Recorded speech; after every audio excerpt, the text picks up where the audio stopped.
This is Monty in the Morning, the show Phoenix Magazine readers voted #1 talk radio show in Arizona. #1 during your morning commute. #1 whenever news breaks during your day. And #1 whenever and wherever you want to talk sports. Now it's time for Monty in the Morning.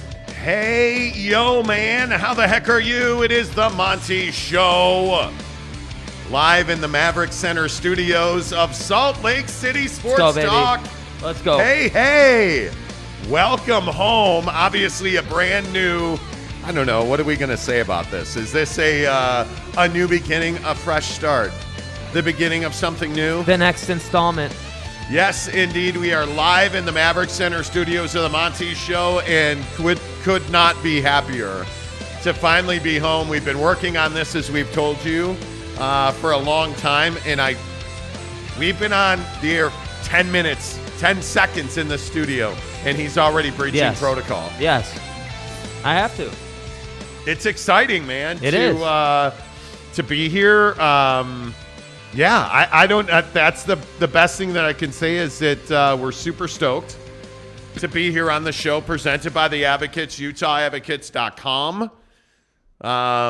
It sounds different in my head. Yes. We're going to have to do some sound deadening. It feels different. Yes. You know, it probably looks a little different to you guys. But here we are. So we made it. We made it. Yes. We did make it. And it's all thanks to our friends at the Utah Advocates, UtahAdvocates.com, the best in the business. When it comes to injury attorneys, there's no other choice than the Advocates, UtahAdvocates.com. They never ask you to pay them up front. So things like retainers, there are no retainers. There are no consultation fees.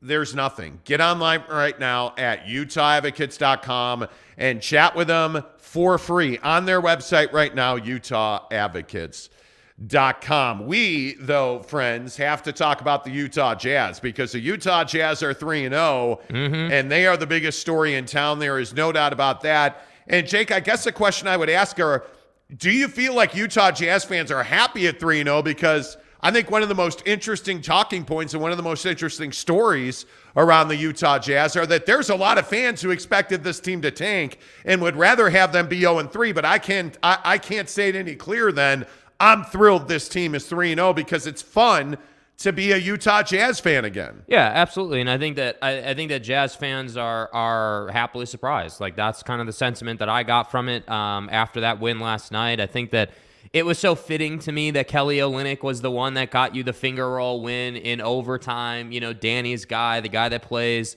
most nights 15 minutes a night, but last night, it's probably a little more than that. Like, I just think it's a great win, and I think that, this team is such a contrast from what you had last year. Like, this team feels good. And I think that's because expectations are lower, if I'm being honest. Like, I think last year's team with the Don and Rudy setup, what we all knew and love about the Utah Jazz, we were disappointed, and there was a lot of consternation and struggle with that particular team. And I think that's because of the expectations of, hey, we got to get to the Western Conference Finals. We got to do some serious winning here. So like for this team, you're wearing your highlighter yellow uniform last night. Like, you're on a team that's expected to tank. I actually love the yellow uniform. I know I'm the only one. I love it. It is. I will again say I'm not a fan of the white uniform. Right. I love that yellow uniform. Yeah, the white uniform is not good. It's a practice jersey. Yeah, I think on the floor the yellow ones do definitely stand out. I think. We'll see how it plays out. I need to see more of the black uniform on the floor to really have a strong opinion about which one I like more. Yeah, but one of the things that I think is so interesting that you brought up there is Kelly Olynyk's finger roll. Yeah. I think he's one of the most controversial guys on this roster.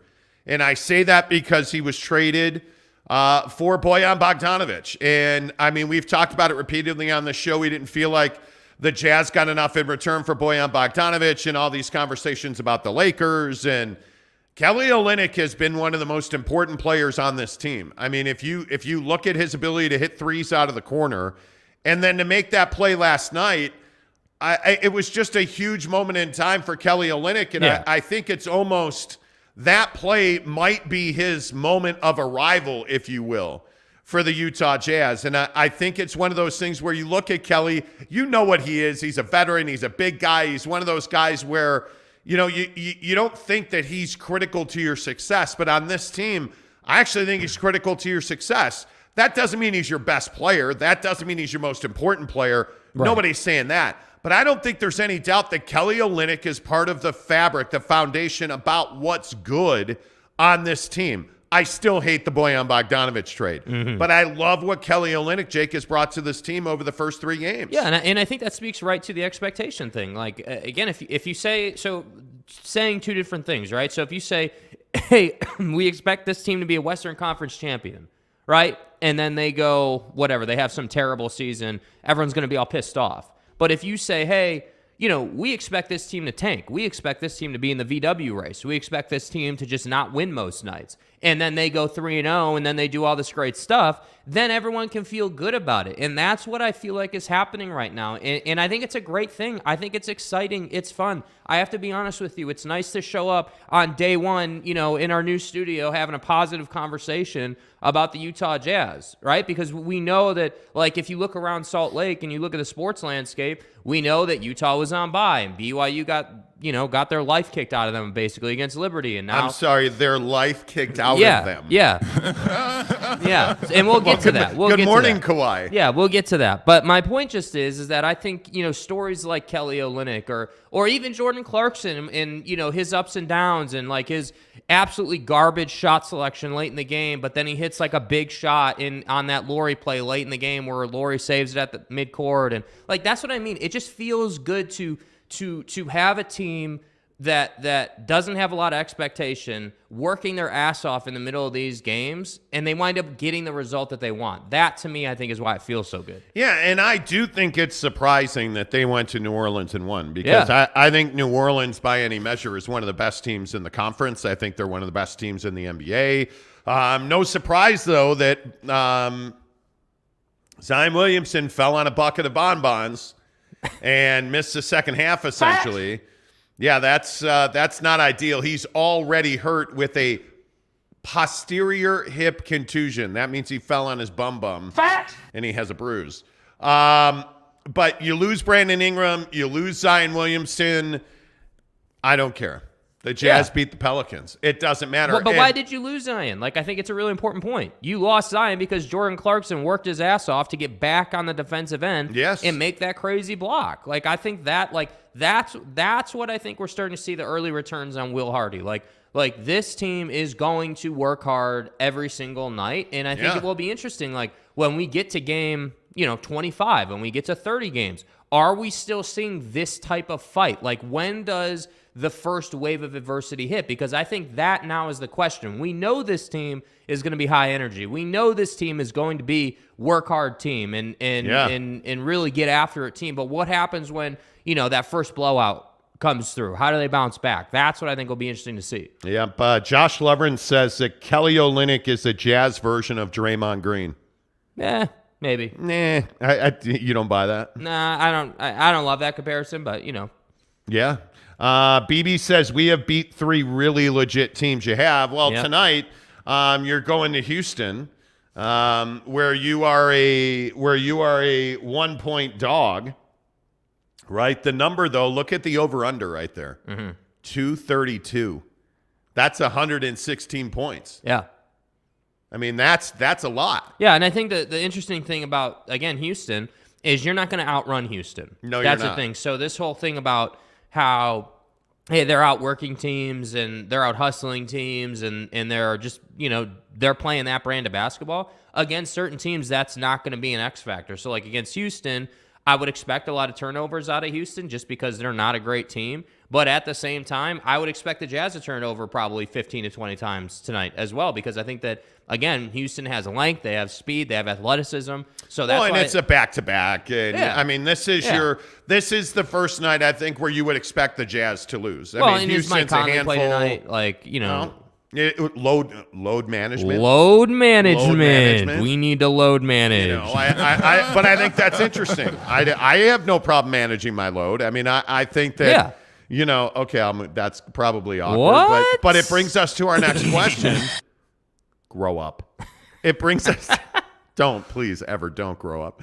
It does bring us to our next question, though, of who is the face of the Utah Jazz? I mean, if you look at this team, I don't even know how many contenders there are. I mean, I think it's pretty clear it's Jordan Clarkson. Yeah. I mean, I think there's almost no doubt about that. And I think you look at the numbers and you start looking at what Jordan Clarkson's doing for this team. I don't know how else you would describe him, but the leader of this squad, because I don't think it's Mike Conley. I think Mike could be in the conversation. But if you ask a Jazz fan right now, hey, who's your favorite Jazz player? How are they going to answer anybody but Jordan Clarkson? Yeah. I think Jordan is by far your most compelling figure offensively. Right, yeah, I think he absolutely is your most compelling figure offensively. I think he is, obviously with his reach internationally.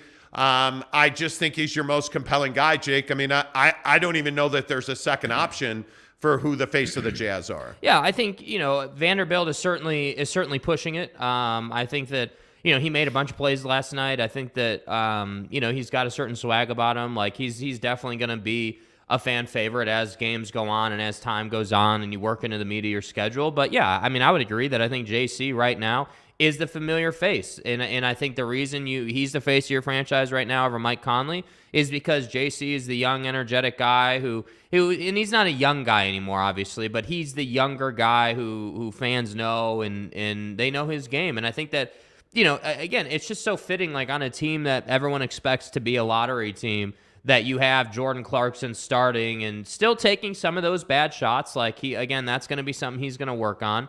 But like on the game winner in regulation, like last night, we're sitting here watching this game, and I'm like, dude, you can go by that guy. Like you could have easily gone by that guy, got fouled, and went to the stripe for 2, but he takes the 3. That, I think, is the essence of Jordan Clarkson and, by extension, this Jazz team. There are going to be some bad decisions on the floor that are going to happen, but they're going to play entertaining basketball. So that's why I say, like, after these first 3 games, I wouldn't overreact and say that they're somehow like a 40-win team or something like that. But I think that benchmark win total is like 30 to 35 wins. I think that's what you're shooting for. Yeah. By the way, Kurt Myers says, guys, the backdrop needs work. A ticket stub doesn't do it justice. I don't know what that means. I don't know what do you mean by that? What ticket stub are you talking about? The backdrop needs work. A ticket stub doesn't do it justice. I'm not quite sure. Well, it's not really a ticket stub. Yeah, I don't know what that means. I don't know what that means. I mean, if you look at what it is, it's a huge wall wrap. Yeah. That's got all these different iconic names from Utah on it. I don't know. Can I zoom out more than that? I don't think I can. I don't think you can, no. If you look up, I mean, it's just got a lot of different names of, the Grizzlies, Moab, the Cougars, all the sports teams are in white. I don't know, Big Cottonwood, Provo, Layton, Magna, even got Colville. Yeah. He even threw in Kearns and Colville for crying out loud. Yeah. Like, what do you mean it needs work? I don't know what else we could. I think we might be missing a punchline there or something. Yeah, I guess. I think it's awesome. Yeah. Well, frankly, because I designed it. But I think it's awesome. I love our new studio. By the way, let me see if I can turn this. Look at this light we have in here. Oh, you just gotta go camera 4. Oh, camera 4. Yes. Camera 4. Okay, bro. let me fix camera 2. No, you're going the wrong way now. Okay. All right, here we go. Okay, hey, there All we go. right. We're back. Okay, we're in a little too far. Okay. All right. Closet door. Okay, tilt down. Okay, we're got that. The nomenclature is panning, please. We're panning down. We're panning down. Thank you. Okay, there we go on that.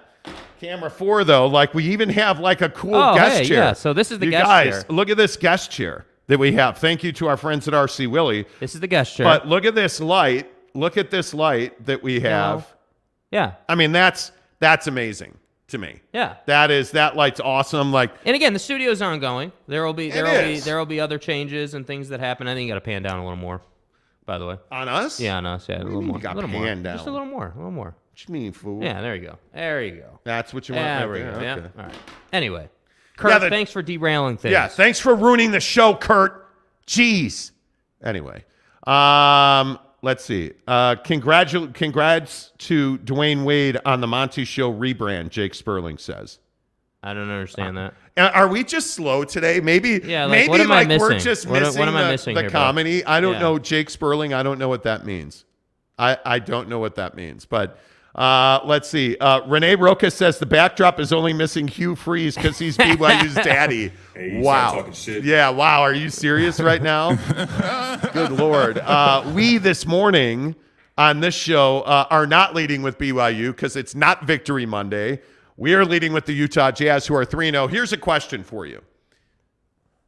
Are you happy the Jazz are 3-0? Because I saw this on Twitter yesterday and last night, and Twitter is a vast wasteland of death. It's a cesspool. Let's be honest, right? But I thought it was interesting, the conversation of should Jazz fans be excited that the Jazz are 3-0? And I would tell you, yeah, you should be excited. You should be happy about it. I still maintain, even if you lose every game, every single game, you have a very slim chance of getting the right ping pong ball to bounce the right way. Why do you not want to win as much as you can? And I think the thing that we should all remember is go back to that presser with Danny Ainge where he said, hey, man, I'm not young, I'm old. I don't have time to go through in what he was inferring like an OKC-style rebuild. Yeah. He doesn't have time to suck for VW, right?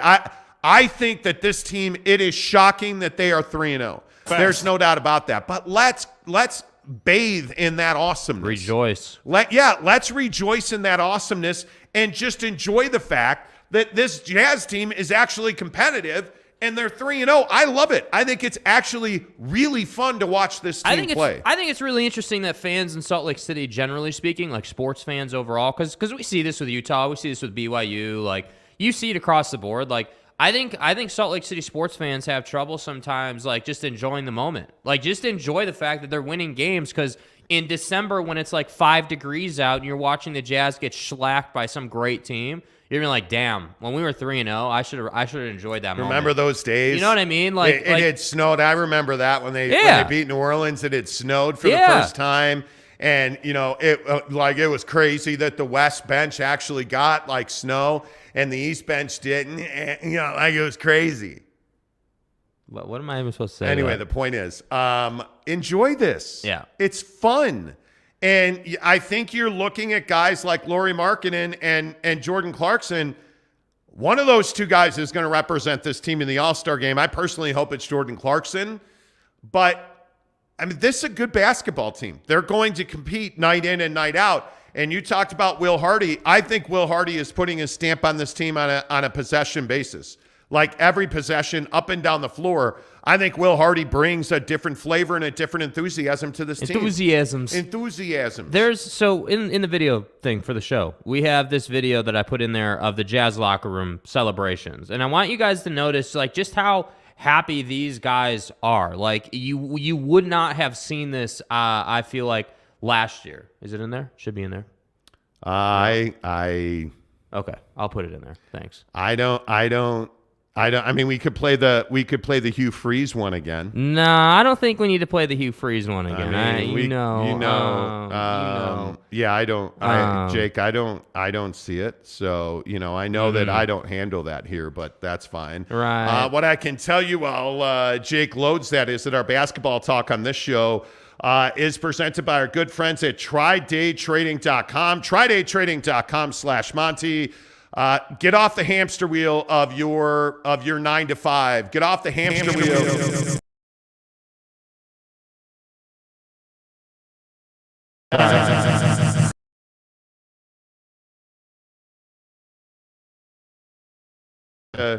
All right, sorry, that didn't work. Lord, Sorry, bro. we're having technical difficulties. Sorry, I'm trying to get this in there. What are you doing? Sorry, my bad. I'm trying to make things happen. It's day one, okay? Okay. My fault. Okay. Sorry. Anyway, the point is at TryDayTrading.com/Monty, you can My bad. Sorry. completely meltdown. Yeah, sorry. At TryDayTrading.com/Monty, you can get off that hamster wheel and get into day trading. I mean, if you've ever wanted to be that guy that, hey, takes your family on those great vacations, lives in that baller style house, that's the way you do that. And I say that because day trading is an actual real way to make money. And if you don't want to take my word for it, how about you listen to our friend, because he's really my friend. He hates people he hates me. who screw up shows, yeah, but don't take my word for it. Take the word of our good friend Alema Harrington. Alema Harrington here. I've been in the broadcast business going on 30 years now.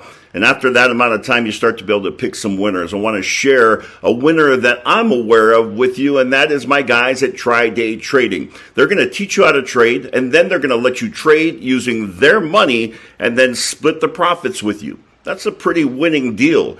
If you want to register for a free webinar, all you have to do is go to trydaytrading.com/Monty. So for more information, it's trydaytrading.com/Monty. We'll see you there. There you go, our good friend Alema Harrington, trydaytrading.com/Monty. It's a free webinar, no obligation. Trust me when I say it will change your life. Live the life you want. Get to trydaytrading.com, who brings you Utah Jazz talk right here on the Monty Show. As the Jazz are 3-0, let's get some of your conversation points in here. Let's see. Tanner Plummer says, it's okay. First day in the new studio. Mistakes are going to happen. It's all good. Yeah, it's life. You know what I mean? Mistakes. I'm not BYU 8 weeks into the season and can't stop a running back, okay? Why? So, you know what I mean? Like, Why? it's kind of a different situation in everything. Why? Let me just go ahead and throw Jake's Twitter name up there. There you go. That's your dude. Go get him. Yeah, thanks. Good talk, guys. Good talk. It's fine. We'll get to BYU coming up in 10 minutes on the show. John Jackson says, do you guys have the Utah Jazz editing this show? Thanks, Jake. Appreciate that. Neville93 says you're good, Jake. Do you have the Jazz? Tom Basilius says WTF. Flooded, bro. Tom Basilius says WTF. Tom, bro, things happen, okay? Just chill out. It's fine. Steve Hambone says, I think we have a good chance of making it to the playoffs. I don't know why everyone is being so negative. We're just going to get better. So is this team better than last year's team? No. Again, Jazz fan, I know you're looking for that. This team's not better than last year's team. It's not. And I don't even think it's close. I don't even think it's a conversation to be had. And how do I say this gently? Why did we trade Donovan Mitchell? Yeah, I don't understand it.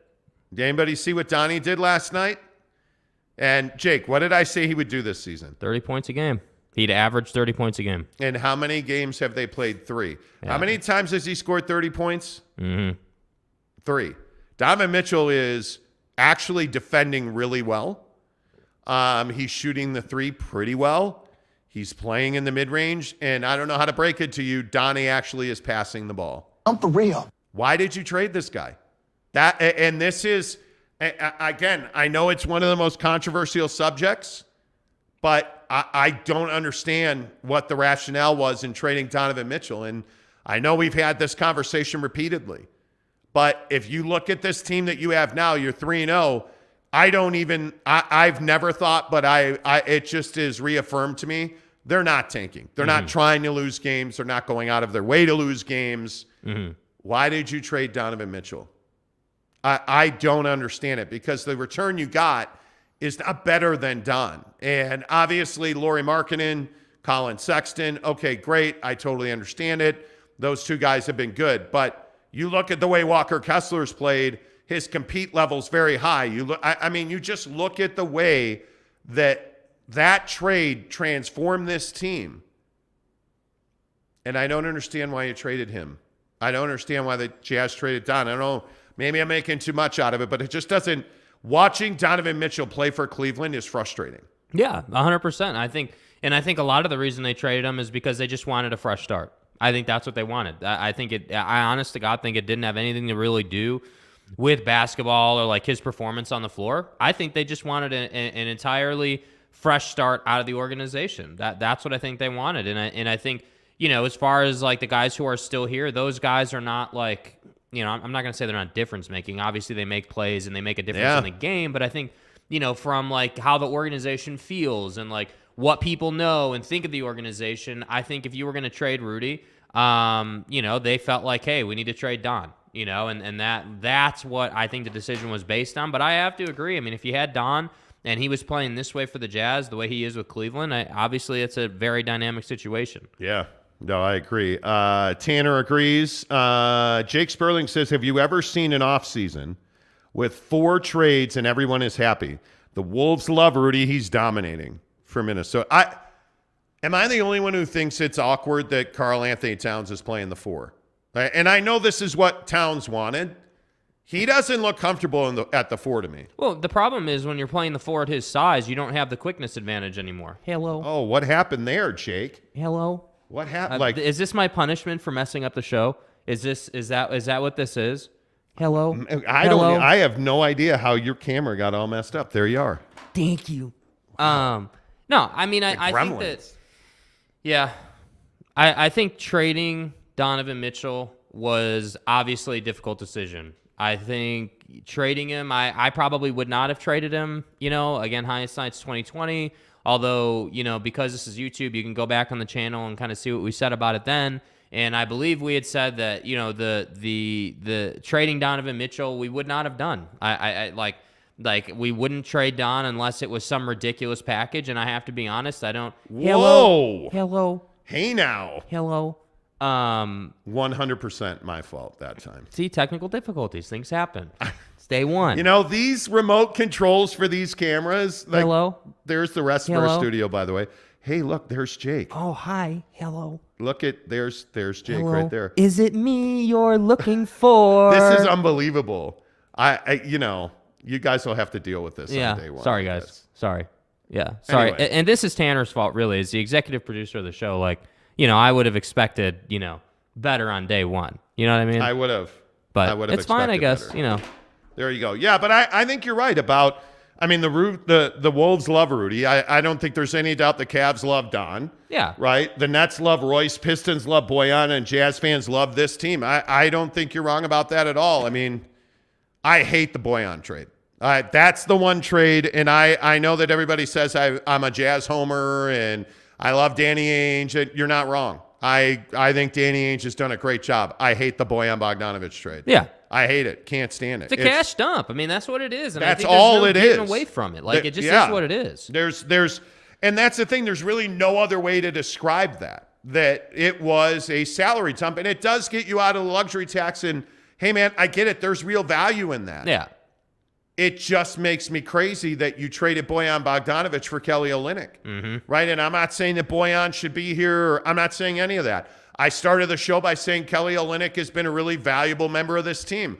I'm not saying he's not. I wanted more for Bojan. But my point is, and I think to the commenter's point, I think all of these trades have been win-win. Teams are better because of these deals. Facts. You just should have got more for Kelly Olynyk. That's all I'm saying about it. So it's just really interesting to me that, But again, that said, I think as Jazz fans, just enjoy it, please. Because I know. Seriously. I just have, this voice in the back of my head saying, all right, in December, in January, in February, when they've lost more games than they've won, I'm going to sit here and I'm going to say, hey, did you enjoy the winning early?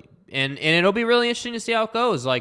Does Mike Conley make it the whole season? Do they rest him enough? Do they find that balance? I think, again, because your expectations aren't Western Conference Finals, you can rest Mike more aggressively. You can give him extra nights off than he probably would have got last year because of that. That said, I think that, Mike Conley clearly understands that I think on some level they did him a favor by not moving him. I think that because you kept him, it puts him in a great spot to finish his career here, but we'll see. I just think that this team is a great story right now. I think it's positive. I think it feels good. It is. Just enjoy it, man. I think we as sports fans want turmoil. I think you're going to make it over there? No. Nope. No. Don't get me started. I think we as sports fans want turmoil. I think we much more enjoy complaining than rejoicing. And I've never understood that, but it is what it is. That's just the facts of the case, right? 100%. Yeah, no doubt about it. As we talk Utah Jazz basketball on the Monty Show, presented by TridayTrading.com. TridayTrading.com/Monty. Jesus Christ destroys Marxism. Says Kelly Olynyk has more balls than Bogey. Well, no, they each play with one, right? Right. I like Bogey, but let's be real. Bogey missed a pressure shot against Dallas. Kelly Olynyk on the road hit a finger roll in New Orleans. That's balls. Well, I mean, it's a nothing game. It's a third game of the year. Bojan had a ton of huge shots for this team in the regular season. Yeah. JP Shanahan, how the heck are you? JP Steve Shanahan and stuff. What do you think? What do you guys think on Donovan Mitchell publicly commenting that he and Gobert asked Danny Ainge to run it back? Well, I mean, Danny Ainge ultimately is the decision maker. Yeah. I mean, Danny, you can't run it back with Rudy's contract. You can't. And I think Minnesota is probably going to find out the hard way that, Rudy's great in the regular season. Mm-hmm. But they're going to have those same problems. And how long can you play Karl Anthony Towns at the 4? Just being honest, if you look at that situation, Rudy's in the exact same role he's been in his entire career. He's not being asked to do anything new or different. His role simply was, hey, put on a T-Wolves uniform instead of a Jazz uniform, do the same thing. Mm-hmm. Karl Anthony Towns is in a whole new world, friends. A whole new... Anyway, the point is... Lion King is still casual. A terrible You've movie. Never seen Lion King. Don't speak on it. Right. You don't even know who Mufasa is. I do, but it's a terrible movie. That's why I've never seen it. All I'm saying is that Karl is going to have to figure it out. Karl Anthony Towns as a center is one of the most versatile centers in the NBA. As a 4, I think he doesn't realize he's got to defend the other 4s in this league, and that's becoming very difficult for him. Mm-hmm. Very, very difficult. And so what are you seeing? You're seeing the Timberwolves defensively turn into, well, we can feed everything into Rudy. How'd that work out for the Jazz?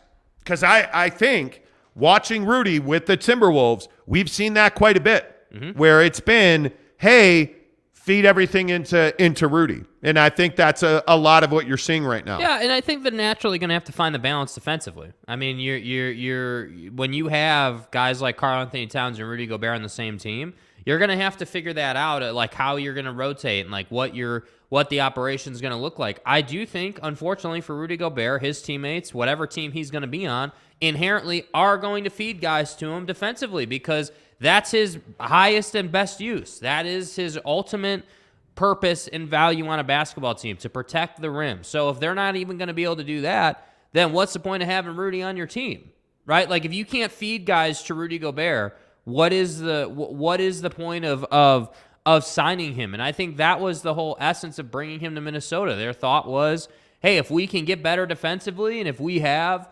the 3-time Defensive Player of the Year on our roster, and with Karl Anthony Towns and Anthony Edwards and the likes of the rest of that team, like if we have all that, there's no reason why we shouldn't be conference finals caliber at least, like if not NBA finals caliber. So that's what I think the thought is. But I agree with you.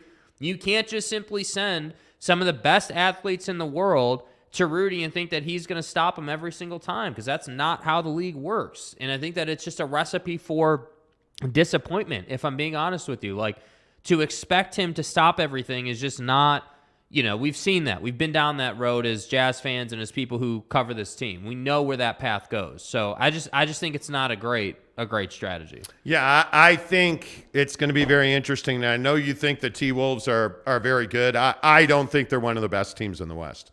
I don't. I look at early season returns, and you look at Golden State, you look at even Phoenix has looked, serviceable.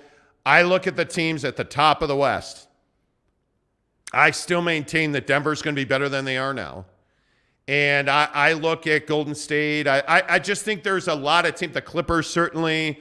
I don't think Minnesota's in that conversation. I don't know that Minnesota is one of the 3 best teams in the West. Well, and I think that's kind of the point for them this season. They have to prove that. They have to show that they can reach the very tippy top of the mountain in the Western Conference. That's that's what this season's about. And I think guys like Anthony Edwards, like all jokes aside in the comments about Dwayne Wade and all that, like Anthony Edwards can be Dwayne Wade level good, but he's going to have to prove that he is, and he's going to have to prove that he knows how to hit big shots and big moments. Like, that's what you need out of a guy like him. So that's why I say Minnesota, it's not as though it's just a yellow brick road to the conference or NBA finals. But I like what they have talent-wise. Yeah. Just Karl Anthony Towns is going to be wasted at the 4. 100%. I mean, does he figure it out? Probably. He already lost a lot of weight. He knew he'd have to move better.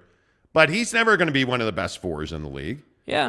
That's never going to happen. It depends on his matchup. If they find a way to incorporate in their offense, getting him switched on to 5s, guys who are more, the Valanciunises of the world, or like your big lumbering 5, he's probably going to eat that guy up. He's probably going to dominate that guy. He's never going to be one of the best 4s in the league. Sorry, dude. I mean, and just look at the West. I mean, if you look at, can he stay with that rotation in Golden State? Probably not, because when they play small and they bump Dre to the 4, he can't stay with Draymond Green running the break. He can't guard in pick and roll. He can't guard Steph. He can't guard Clay. He can't guard Wiggs. When you look at Golden State, the terrifying thing about Golden State is their best 4, and whoever they have running at the 5, their best 4 is what? Steph, Clay, Wiggins. Poole. Poole certainly is in there. Dre's in there. Now what? Clay's in there. Now what? Yeah. Then you put it, can he stay with a Kuminga? He can't stay with a Kuminga or a Wiseman. And again, to Rudy Gobert, how is Rudy Gobert going to be on the floor against Golden State? He's not. That's very difficult. And so he'll be on the floor. He just won't be on in leverage situations, in my opinion. I don't know, dude. I think it's going to be very difficult. 6:35 on the Monty Show, talking Utah Jazz basketball. It seems like a lot of people in on that. Lorenzo Miranda says Laurie is the new face of the Jazz. No, it's Jordan Clarkson. I think there are a lot of people who want him close. to be, though. I think there are a lot of people who want Laurie Markkanen to be the face, but I think right now it's just not in dispute that it's Jordan. I would agree with that. There's bots already. There's already bots in the chat. 5 seconds. There's already bots in the chat. Unbelievable. I'm screwed. Yeah, we'll report them. We'll keep reporting them. Keep reporting them. Our fight against pornography on the Monty Show. Yeah. We got a lot of comments. I'm trying to find. Tanner's comment basically was that I see the Salt Lake Bees, but there's no RSL. So, I mean, there's only so much room on the wall. Bet you weren't expecting this one. Yeah, Yeah, RSL was probably is what it be, yo. No comment. Tom Basilius says Donovan's about to go the way of D. Will. And again, what does that mean? Like, I think he's already past the. Like, I'm guessing do you mean Jazz fans are going to vilify Donovan? Like, is that what you mean? Like, he's obviously in the Eastern Conference now. Like, you're not going to see him a whole lot. Like, I don't know. I don't see that. Yeah, I wonder. Iller Genick says, so we're not going to tank this season. No. And I think that's exactly what they should. This is what they should be doing. And I know everybody ripped me for it when I said it. This is not the roster you build to tank. Yeah. These trades didn't make sense. You didn't make the trades you made to tank. Laurie Markkanen's not a guy you trade for if you're going to tank. Yeah. The guy, what does he do? He scores points. You don't keep Jordan Clarkson and tank, because what does he do? He scores points. Facts. Right? Like, I mean, you look at the roster that they built. This is not a roster built to tank, in my opinion. Yeah, 100%. And I think that the Jazz are, as we've been saying the last several weeks, they're not in the VW race. They're just not. It's not in the plan. And, and obviously that plan can change if they were to lose a bunch of games and it just didn't work out. But again, if they're going to work this hard on a night in and night out basis, they're going to win a lot of games against teams that I think are not prepared for the hustle. And I think that alone gets them probably 10 or 15 extra points a night. Just I'm going to get to the ball first, like I'm going to out-rebound you, like just the hustle part of basketball. Yeah, I totally agree. Jesus Christ destroys Marxism, says Jared Van. Did you like that? Yeah, that was pretty good. I mean, that was pretty good, dude. Marxism. Anyway, Jared Vanderbilt is showing toughness, as is Malik Beasley. Both are better defenders than Royce. Malik Beasley has been okay. I think Jared Vanderbilt could arguably be your best young. Because, yes, there was a discussion the other day about, is Jarrett Vanderbilt young? Yeah, he is. He's young. So I think absolutely Jarrett Vanderbilt is young, and I think he could be your best young. Yeah. I think he is arguably he's arguably your best defensive player. I think his upside's tremendous. Mm-hmm. And one of the things I think is really interesting is most of the guys that are here, I mean, we haven't seen it from Sexton yet. Obviously, we don't know because Walker Kessler's a rook, but these guys are growing. Yeah. They're better players. I mean, we know what Lauri Markkanen is. We know what Kelly Olynyk is. I don't know that we saw this level of tenacity from Jarrett Vanderbilt when he was in Minnesota. I don't think we did. I look at what he's bringing to the floor here. I mean, you have to be super stoked. Like, just watching him run up and down, watching his ability to play guards, his ability to play C.J. McCallum in the pick and roll. By the way, C.J. McCallum is still a very dude. I don't know if you guys know this. He can shoot. My God. Yeah. How many big shots did he hit in a row for them? Yes. But Jarrett Vanderbilt can defend him in the pick and roll.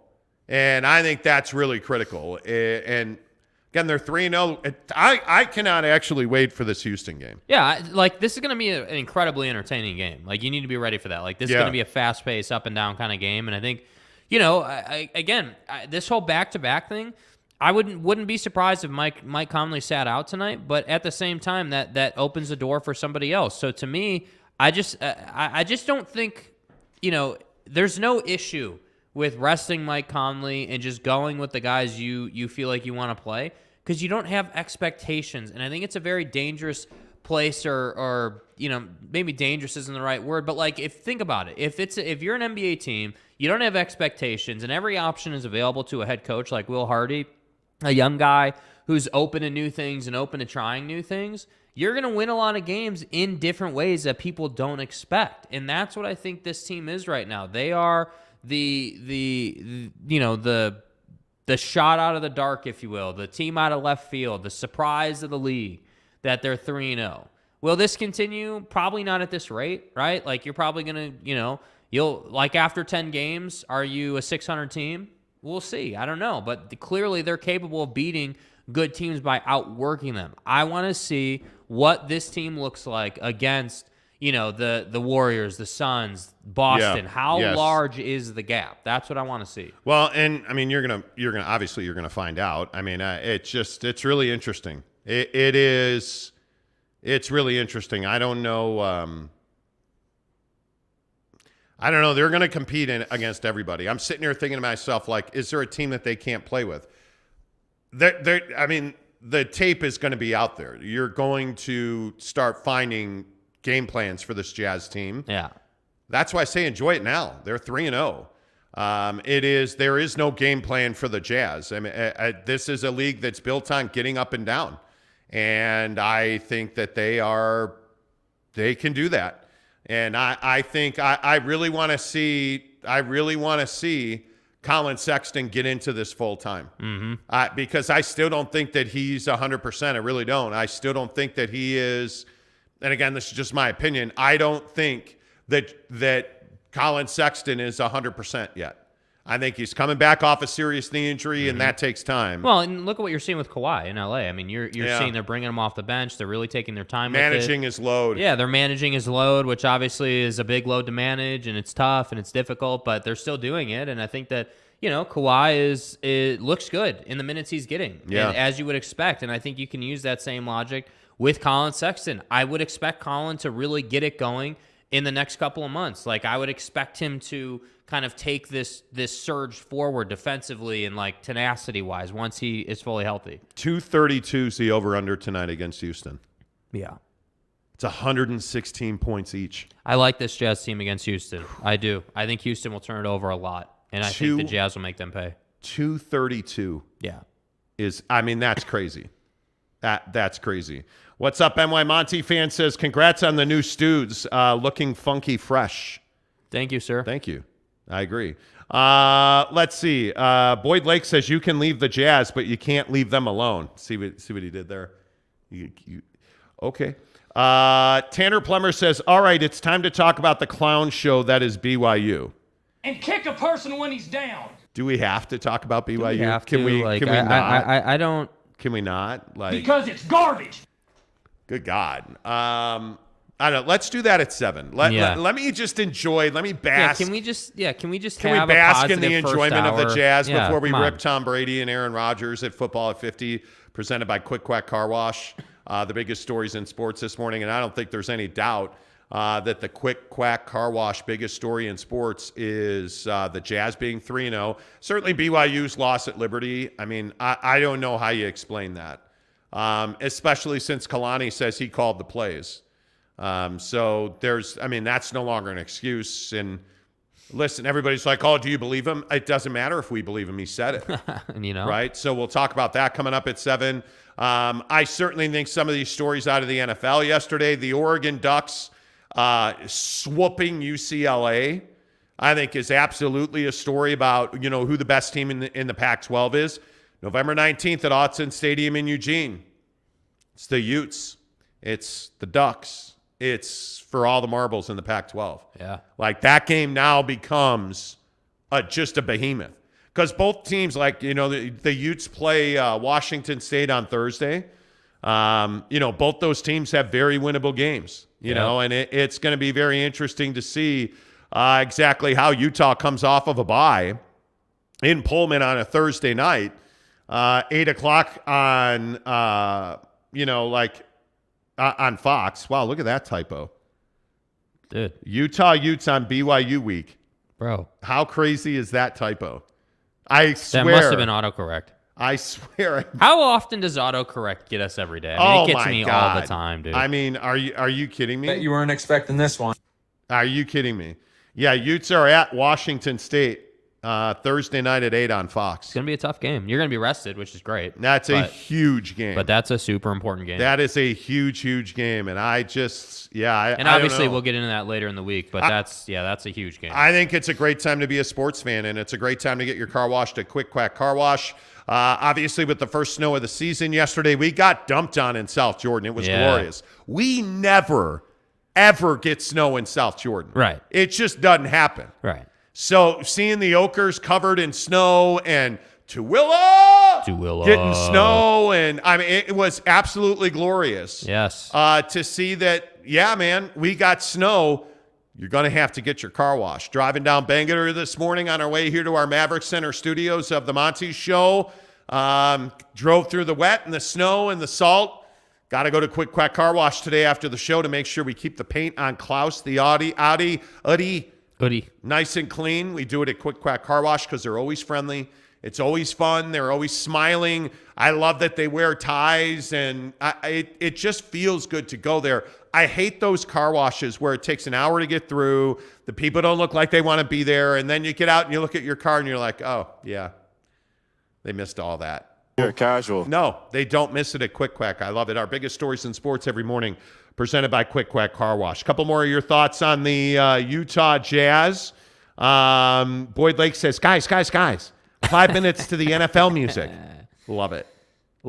Hey, guys. Yeah, it is what it is. Jake Sperling says, how about 2 Jerry Sloan approved no easy buckets plays from our guards in 2 games? Conley, hard foul on Gobert, and Clarkson, clean block on Zion. Yeah, I'm all about that. This NBA has become, and I think they were saying it on the Jazz broadcast last night, which, by the way, yeah, the broadcast is way better this year. I don't know if they got to Bowler. I have no idea what happened. But Bowler, and I'm a huge Thurl Bailey fan, their broadcast is better this year. Yeah. You're not in on that. It's better, but it's not great. But you admit it's better. It's better. They've improved, but I still think that, the best. Look, it's hard to replace, iconic voices of the game. That's the problem. Like you're not gonna replace a Mike Breen or whatever ridiculous example you want to use. Like when I talk about a great broadcast, that's what I want. I want Tessitore on Utah football. I want like that voice on this sport, on this big game. So Yeah. Have they gotten better? Absolutely. They've improved. I think, the homerism from last year has been alleviated a little bit. I still hear it from time to time, but Holly's the homer. Holly is the big time homer. I think that Bowler Jack still does it from time to time, but again, it's better. They're not terrible. It's better. I was really surprised because the New Orleans broadcast, typically on the League Pass, we watch the opponent for obvious reasons, and they're terrible in New Orleans. Awful. Like, it's unlistenable. Yeah. And so watching Bowler and Big T and Holly, I was really surprised that it was better. Listenable. Yeah. That's the word I'd use. It was listenable. I would agree. But yeah, they made a really good point that the Jazz are that the NBA is turning into the NFL with these soft calls. Mm-hmm. And I think it's something it's very difficult to it's very difficult to digest the way that the game is being called. It really is. Let's see. C says, please take a shot at Spence Checkets for calling y'all the YouTube hacks. Y'all YouTube hacks. Y'all built this show from the ground up. He lives off his daddy's name. Jesus Christ, dude. Happy Monday, C. Damn. You know what? I am very proud of what we've built here. I mean, I think this is all us. Like, we have great partners here at the Grizzlies and the Maverick Center.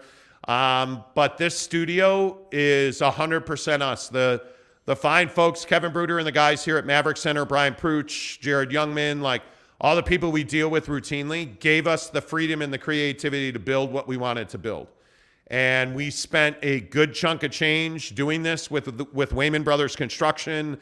They built us a palace, and it's awesome. Like, it's super comfortable. And we will be doing more giveaways. We will be doing things where you guys can come by the studio on your commute to work, and there is a lot coming as far as that's concerned. But yeah, I mean, I think, the only thing I would say, and I know we got to get to football 50 here, but I think for us, like, we're not really interested in taking shots at someone like Spence or anybody else. Like, it is what it is, to be honest with you. They're in a completely different world, and that's kind of what our goal was. We're not trying to compete with those guys. They're not our competition, to be honest with you. I think that we work our ass off to put out a great product, and I think to be independent, unaffiliated, not having to toe the company line. That's what you guys are here for. Yeah, like, we are the truth in Salt Lake City sports talk because we're unaffiliated. We are not in. Nobody's got their hand in our pocket. Like, it's not. And again, with all due respect to Spence, he does call us the hacks on YouTube. I'm fine with that. Anytime he references us, it's good for our brand. We're not on the radio because we don't want to be. People have asked us why we're not. It's because the radio in this market's broken, frankly, right now. So it's just not something that we're looking for. But we're always looking for Football at 50, presented by Papa Murphy's Pizza. Make sure you download the Papa Murphy's Pizza app. Make sure that when you order Papa Murphy's, you use the code Monty25 to save 25% off your purchase of $25 or more. Had the awesome thin crust last week. It's going to be amazing. Monday Night Football tonight. Make sure that you absolutely get the Papa Murphy's Pizza. Now, if you're a Bears fan such as and like myself, you're probably going to get heartburn because we're not very good. Justin Fields sucks. Here's my point. You're going to New England, and you're an 8.5-point underdog. Yeah, dude. The Bears are terrible right now. Is what it be. Justin Fields shows improvement. You're probably going, and it's going to be a very close game because I think the Bears defense is actually playing better football than they have been at any point in the year. But by no means do I believe we're going to Gillette to win. Right. I think the Patriots win, but something tells me it's a close game. It's not an 8.5-point game.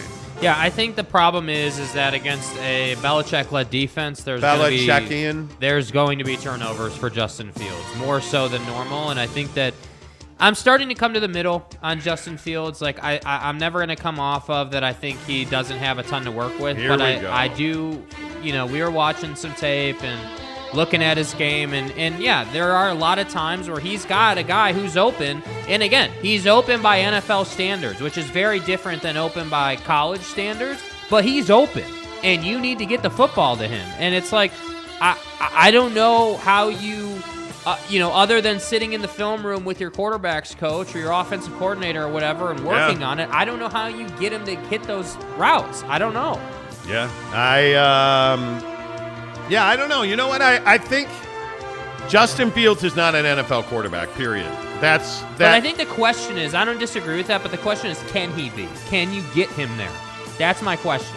I don't know that you can get him there with Eberflus as his head coach. With a defensive head coach, I don't know that you can do that. Yeah. But is Tom Brady an NFL quarterback anymore? Jesus. A shocking loss.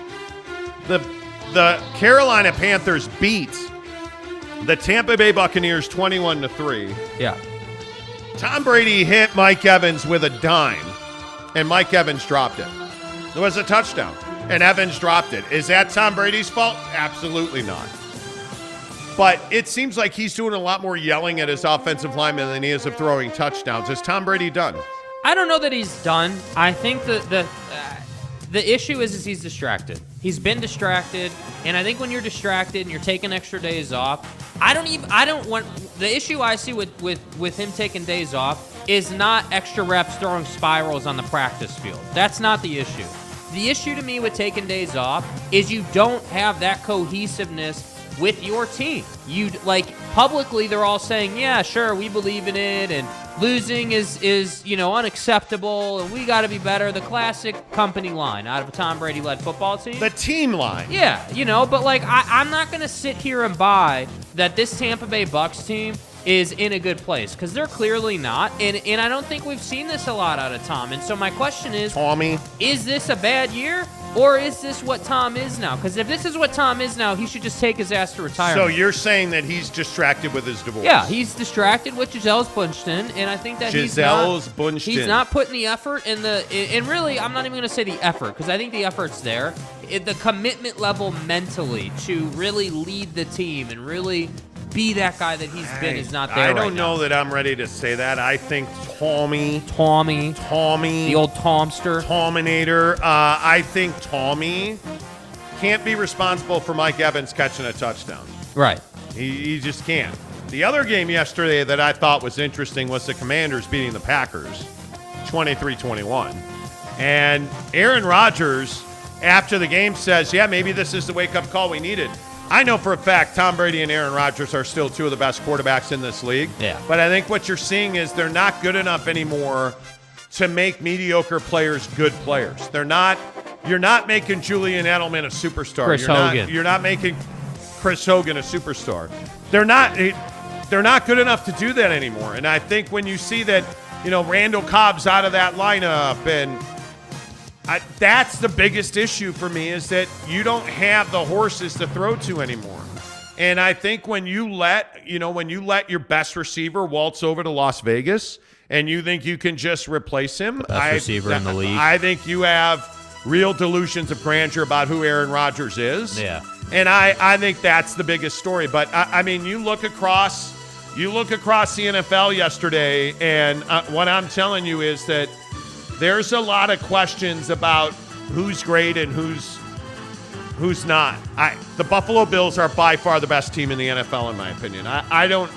Honest to goodness, I don't even know that it's close. And I think there's a lot of these NFC Championship caliber teams that are not playing great football. You look at the Packers and you're like, dude, what are we doing? I understand Devontae got traded, but this is not all on Aaron Rodgers. I look at the Bucs. It's like, hey, yeah, to your point, dude isn't responsible for Mike Evans dropping a pass. Dallas is 5-2. Yeah, you look at Dallas. You look at, who else you want to look at? What is it? I look at some of those other games yesterday. The New York Giants are 6-1. Yeah, perfect example. That's a really compelling story to me, because Daniel Jones is a guy that a lot of people thought was going to be out of the league. And the New York Giants are 6-1 now. The other team. Do you buy them? Not to cut you off, but do you buy the Giants? I do buy the New York Giants. Yeah. I do. I actually do buy the New York Giants. The problem is, when you look at the NFC East, I think the Eagles, there's not a conversation to be had. The Eagles are 6-0. Yeah. And they're leading the division. But I look at the Giants, I look at the Cowboys. The Dallas Cowboys, are they better when Dak Prescott comes back and is full strength 100%? I don't buy that they are. They haven't been.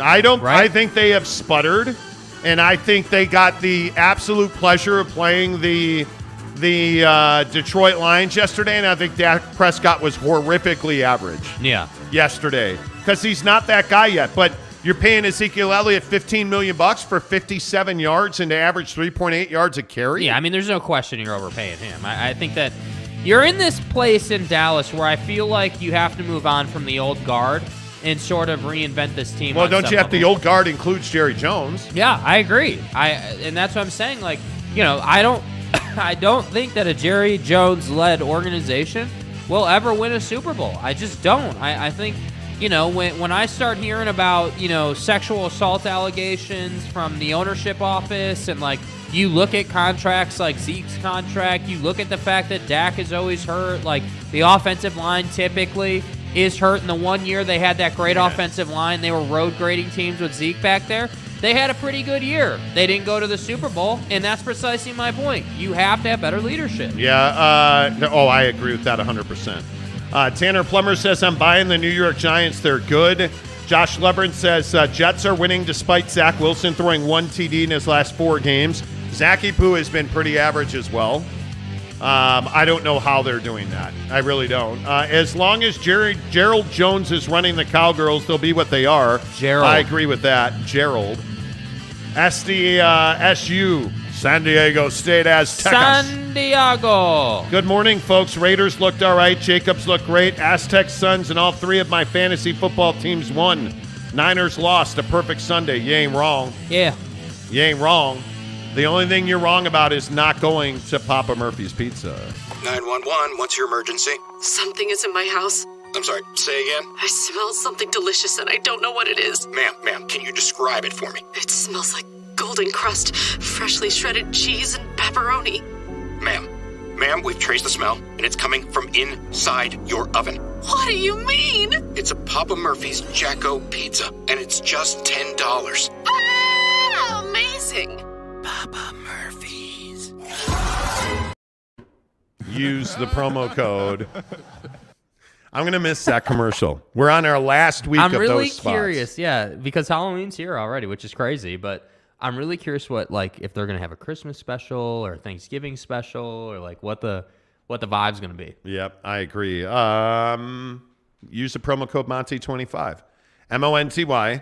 Monty25 to get 25% off your purchase at $25 or more. Thin crust or regular crust? Regular crusts. Okay. I it's go back close. and forth. I go back and forth. Yeah. I do. I go back and forth. The Monty Show live in our Maverick Center studios finally. As always, presented by the Advocates, UtahAdvocates.com. What do you guys think of the studio? A lot of people, JM Priest sends me a note and says, just wanted to give you a heads up. There's a little bit of an echo. There is, yes. There is. Marky said, whoa, I lost that. Marky said basically the same thing. Yeah. I don't think there's any doubt we're going to need to add some sound echo dampening material. Sound deadening material. We are on the Grand Concourse, the main hall. Yep. And the top of our studio is actually open. So there is an echo. We can take care of that, no problem. I appreciate all the feedback. But you guys have any comments about our new studio? Feel free. Yeah, questions, comments, thoughts. Do we? I guess we need to get a studio sponsor. Yeah, what we need to do is get a studio sponsor. If you know anybody, we're taking calls. Number one. Number two, we need to figure out like a thing where we get a catering company in here maybe, or some sort of a something. Have like a breakfast, something or other. little breakfast thing or something or other. Because the studio is really So I know we had a lot of you guys came out for the Grizzlies over the weekend and you saw the studio. But for those of you who did not see the studio over the weekend. As you were saying, we're in the grand lobby, so it's really easy to find. It's right inside the front door of the Maverick Center. So, yeah, we're going to have to get that worked out. It'd be fun to do that. Yeah, we'll have to have everybody in for like an open house or something. Yeah. I don't know. Frankly, we're only doing this here because we have great partners like the Advocates, like our good friends at Tri-Day Trading, Barbecue Pit Stop, Papa Murphy's Pizza, Quick Quack Car Wash. Support our sponsors, folks. That really makes a difference for us. It allows us to do things like this. So appreciate all of them. The Advocates, UtahAdvocates.com, the best injury attorneys in the business. As I always tell you, make sure that you chat with them for free online right now, UtahAdvocates.com. I guess without further ado, Should the negativity train leave the station now? I guess we have to talk about BYU. Damn. BYU got dominated by Liberty, and I don't think there's any doubt that one of the biggest questions in sports this morning is, what do you do now? Mm-hmm. Where does BYU go from here? You know, you host East Carolina. On Friday night on ESPN2 at LaVell Edwards Stadium. I don't know that there are any more must-win games for this team. I mean, obviously, this loss was terrible, embarrassing, humiliating. You got dominated by Liberty, and you were never in this game. You score the 14 points, and then all of a sudden the motor just turns off. Facts. And they run out and score 41. And it's absolutely a humiliating loss. Yeah. And I want to play some of this Kalani sound from after the game because I think we're all looking at the wrong thing here. I think when you start looking at, who Kalani Sitake is, and you start looking at who we've all been talking about, Elisa Tuiaki is the defensive coordinator, and I don't know that he matters anymore because I think this is 100% about Kalani Sitake. Look forward to seeing who wants to come out of this mess, but it's an easy filter for me. See who wants to join the fight and who wants to not be a part of it. And so we'll get through it. I mean, who wants to work on this mess? Mm-hmm. You listen to his words, and he again, I've said for weeks, looks like a different Kalani Sitake to me. And he's wearing it. And they're losing games, and it's embarrassing now. And they're getting dominated. And so I don't know what the answer to this is, but I know it's not fire everybody and let's start over. Like, grow up. That's not the answer to this if you're a BYU fan. Here's Kalani talking about who bears responsibility for the loss. And obviously, looking at our game, it's a team loss. We didn't do anything in the three phases to really gain the favor of the game. So special teams, defense and offense definitely lost this game. But it is a team loss. Yeah. And I think the thing that's hard for people to recognize is that you I think fans want to fire people all the time. It doesn't work that way. Is there any BYU fan who would tell you that Kalani's not the right guy for this job anymore? Because if they do, they don't know BYU football. This is what football is. Football is hard. Football is difficult. It is not fire Kalani and let's start over. It is not the universal cheer of bring Bronco back and let's win football games. Because you hated Bronco when he was here, and now he's gone, and all of a sudden Bronco's your favorite football coach ever. Knock it off. Because Bronco Mendenhall's not the answer. The answer is to stand tall and figure it out. Mm-hmm. Do you need to make a change on defense? Yeah, you do. Is Elisa Tuiaki a problem? He probably is because the defense has been terrible. But Kalani Sitake says he's the one that's calling the defense now. So they were still terrible. Is it Kalani's fault then? I guess it is. He's the head coach. But we've got to stop being the BYU fan that constantly calls for Kalani and this guy and that guy and the vendor and the ticket taker to be fired because it's unbecoming. Mm-hmm. At some point, you have to understand that your football team's going to swoon and your football team's going to go up and going to go down. And right now, BYU is in a down, very difficult time. That doesn't mean that you fire everybody and start over. And until you get out of that mindset, you're not going to grow and recover from this. You're just not. And what I'm telling you is you need to stand by. You need to stand tall, and you need to proudly be a BYU fan. And I said this about the Jazz when you tore this team down, and everybody said, I won't go to the game. I won't buy those uniforms. Okay, well, then you're hurting your team. So when you're sitting here talking about, fire everybody, you're hurting your team. When you're not supporting the singular right guy to lead the BYU football program into the Big 12, and that guy's name is Kalani Sitake, when you're sitting here talking about bringing Bronco back, all you're doing is slapping Kalani Sitake in the face. Stop disrespecting me, bro. Grow up. This is what football is. And I understand that BYU fans, you're in a lot of pain right now. You're frustrated. You're upset with the football team. Firing Kalani Sitake does not make this better. And I got news for you as well. It won't make you feel better either because there's not a better replacement for him. Do you want to go back to Gary Crowton in the bib uniforms? Why? Kalani Sitake's the right guy at the right time to lead this team forward.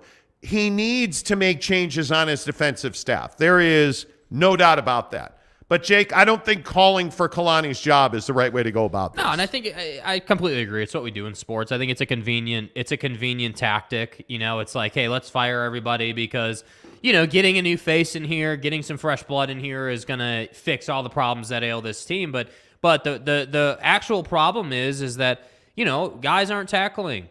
Guys are not. There were probably, I don't know how many plays, but a bunch of plays when I was looking at it, where you've got contact 2 yards after the line of scrimmage. You've got defensive contact on the ball carrier 2 yards after the line of scrimmage, and you just missed them. And then another guy missed them, and another guy missed them. And it's like, okay, great. Like, we can talk about all these coaches, and I totally agree. There are some issues with the way Tuiaki goes about calling a defense. I 100% agree with that.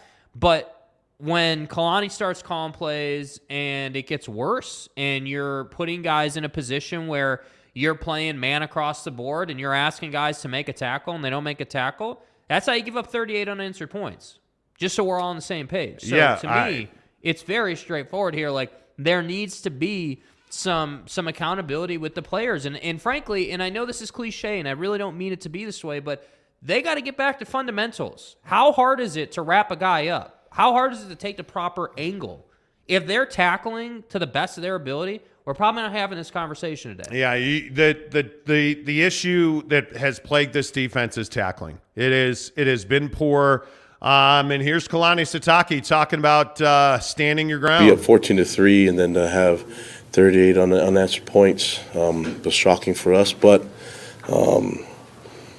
just got to fight through this. This is definitely some adversity that we're going through, and you have two choices. You can fight through it, or you can. It's a fight or flight moment, and I only know one way, and that's to work hard and fight through this, and make sure that we have the right guys with us along the way. So, yeah, totally agree. Let's get some of your comments in here. Brady Cook says, no, BYU has not been healthy. That's been one of your problems, but that's been a plague for years. Totally. It's not, and again, bless you, friends. Injuries are not a reason. They're not an excuse. They're part of football. Every team has injuries, every single one. Are we clear on that? Injuries are not the reason that they're giving up 38 unanswered points. Injuries are not the reason they're only scoring 14 points. Injuries are not the reason they can't kick field goals. Injuries are not the reason they're missing tackles.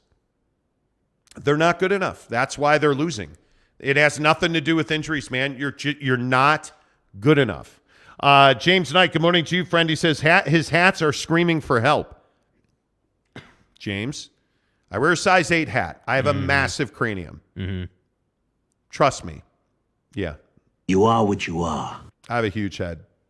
The answer is to clean house in the coaching room with the defense. Recruit better, leverage the Big 12, go to Florida, California, Texas, and get stars with the NIL and Silicone Slopes. You have to. You have to. Recruit better. I agree, I'm my Monty fan. Jacob DeLambo, I want Broncos toughness back, not the coach. I agree with that. James Knight says, that's your opinion, Monty. Others may differ. True. But when you stand around and you talk about firing everybody and blowtorching the entire football program, that's not being a fan. That's being an emotional wreck. Yeah, and I just think that the question I always ask to people who say that is like, okay, great. So you blowtorch the whole program. What's next?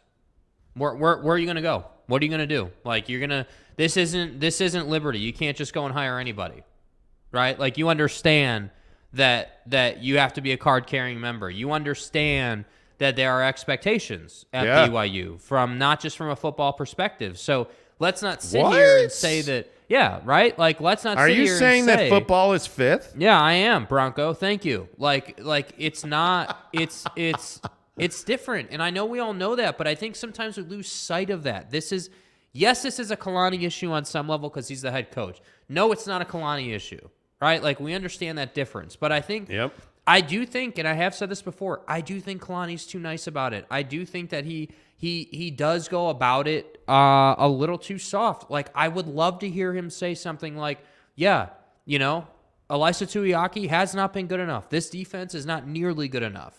It's just not. Yeah. And we need to fix it. Everybody's got injuries. We got to stop blaming injuries. Man, everybody's Well, and injured. I think the injury thing is part of what makes the likes of Nick Saban and the Kirby Smarts and the Coach Ryan Saban. Days, like the big boy programs in college football, nationally speaking, it's what makes them special, because even if they do lose Will Anderson at Alabama, like, they're able to backstop that with at least someone who's good enough to get the job done.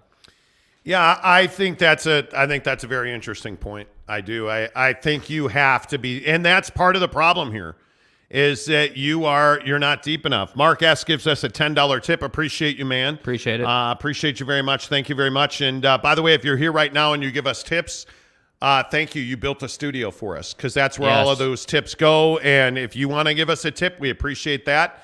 In any way, shape, or form you'd like to do that, it all goes into infrastructure, every single bit of it. So we appreciate you, Mark S., who makes an interesting point. He says, Sitake, yes. Tuiaki, no. Best team of players ever, so it's the coaching. I do think you are very talented. And, you know, it was funny. And I can't remember who it was. One of the Ute fans went through my Twitter timeline and found a tweet from September where I said that Max Tooley's a stud and this defense can play with anybody. And I think they can. I actually don't disagree with that. I just think they're poorly coached. I think Max Tooley's a safety, not a linebacker. I think he's out of position. When you're asking guys like Tyler Batty to drop into coverage, it's a mistake. Facts. So I think when you look at what's happening and everything that's going on this defense, I would agree with Mark. Tuiaki has to go. Yeah. You cannot give up 38 straight points and get humiliated. And then think you're going to turn around and look better on Friday night against East Carolina. And by the way, I point out you're only a 3-point home favorite, which really means you're even, because Vegas gives you 3 points for being the home team. Yeah. So it's a pick 'em with East Carolina, and that's not going to be good enough. That's not going to do the job. Jeremy Sevier says, I just want BYU to play like they care and actually have some nasty. I think you see that offensively. I think, and this is the hard part, and I know that a lot of BYU fans take issue with this particular point, but I think it's that cough syrup you don't want to take, right? The defense is starting to hurt the entire team now. And this is the reason specifically that you have to minimize Tuiaki and make a change in the offseason. Mm-hmm. Because you owe it to the other players on this team. And the sad part is, the upperclassmen on this team, guys like our very own Harris LaChance, this is it for them. They're going to the NFL or they're going on to their lives. Facts. So you've allowed Elisa Tuiaki in this defense now to drag the rest of this team. Because, again, you got beat in time of possession 2-1. So the offense isn't on the field nearly at the rate that they should be, because you can't get off the field on third down. Yeah. You can't tackle because you're poorly coached. And the offense is suffering because of it. And the defense now is dragging the football team down. So, again, I'm asking you, what are you waiting for? Why did it take us giving up 38 points at Liberty to finally take over the defense? And this is where we go right to Kalani Sitake. You have to hold him accountable because he didn't do what needed to be done with the defense. He didn't minimize and take Elisa Tuiaki out of the equation. Let him focus on the D-line. Why don't you be the defensive program manager here? You're the head coach, but now you're also the defensive coordinator. This is your job, Kalani. You haven't done it well enough. Yeah. You have to be accountable to that. And this isn't fire Kalani, because I am not the fire Kalani guy. That's just not where my mind is. My mind is that you owe this football team better than that. You owe the seniors and juniors who won't play a snap of Big 12 football better than this. Mm-hmm. That's the hard part to digest. Is you've wasted a year of how many of these guys have wasted eligibility, have wasted at the end of their college career. That's right, T. Because Elisa Tuiaki is dragging the offense down. Mm-hmm. That's the hard part to digest, is you're wasting valuable time that you'll never get back at BYU as a player. Yeah. That's where my mind goes, because having covered this game long enough, guys like Harris LaChance don't get eligibility back. They can't be like, we had a crappy year, I'm going to stay another year. Doesn't work like that. Yeah. That's the hard part, Yeah. NY Monty fan says, bring Manti Te'o to coach the linebackers. The world would love it. Well, maybe he should have gone to BYU in the first place. No, don't get me started. C says, and I say this as a big fan of your show, oftentimes disagree, but I like that. Make me think, and I know y'all aren't biased towards BYU or Utah. Great work. I appreciate that. Yeah, I appreciate it. We're not. And I think that's one of the things that is a luxury for us, is I didn't go to BYU or Utah. We're not from here. We try to really be right down the middle. We really do. Jeremy says, I just want BYU to play like they actually care. Thank you. I read that one already. Kendall Dean says, agree with Jake. Too nice. Football is a tough game. Being accountable is sometimes getting in somebody's face. It is.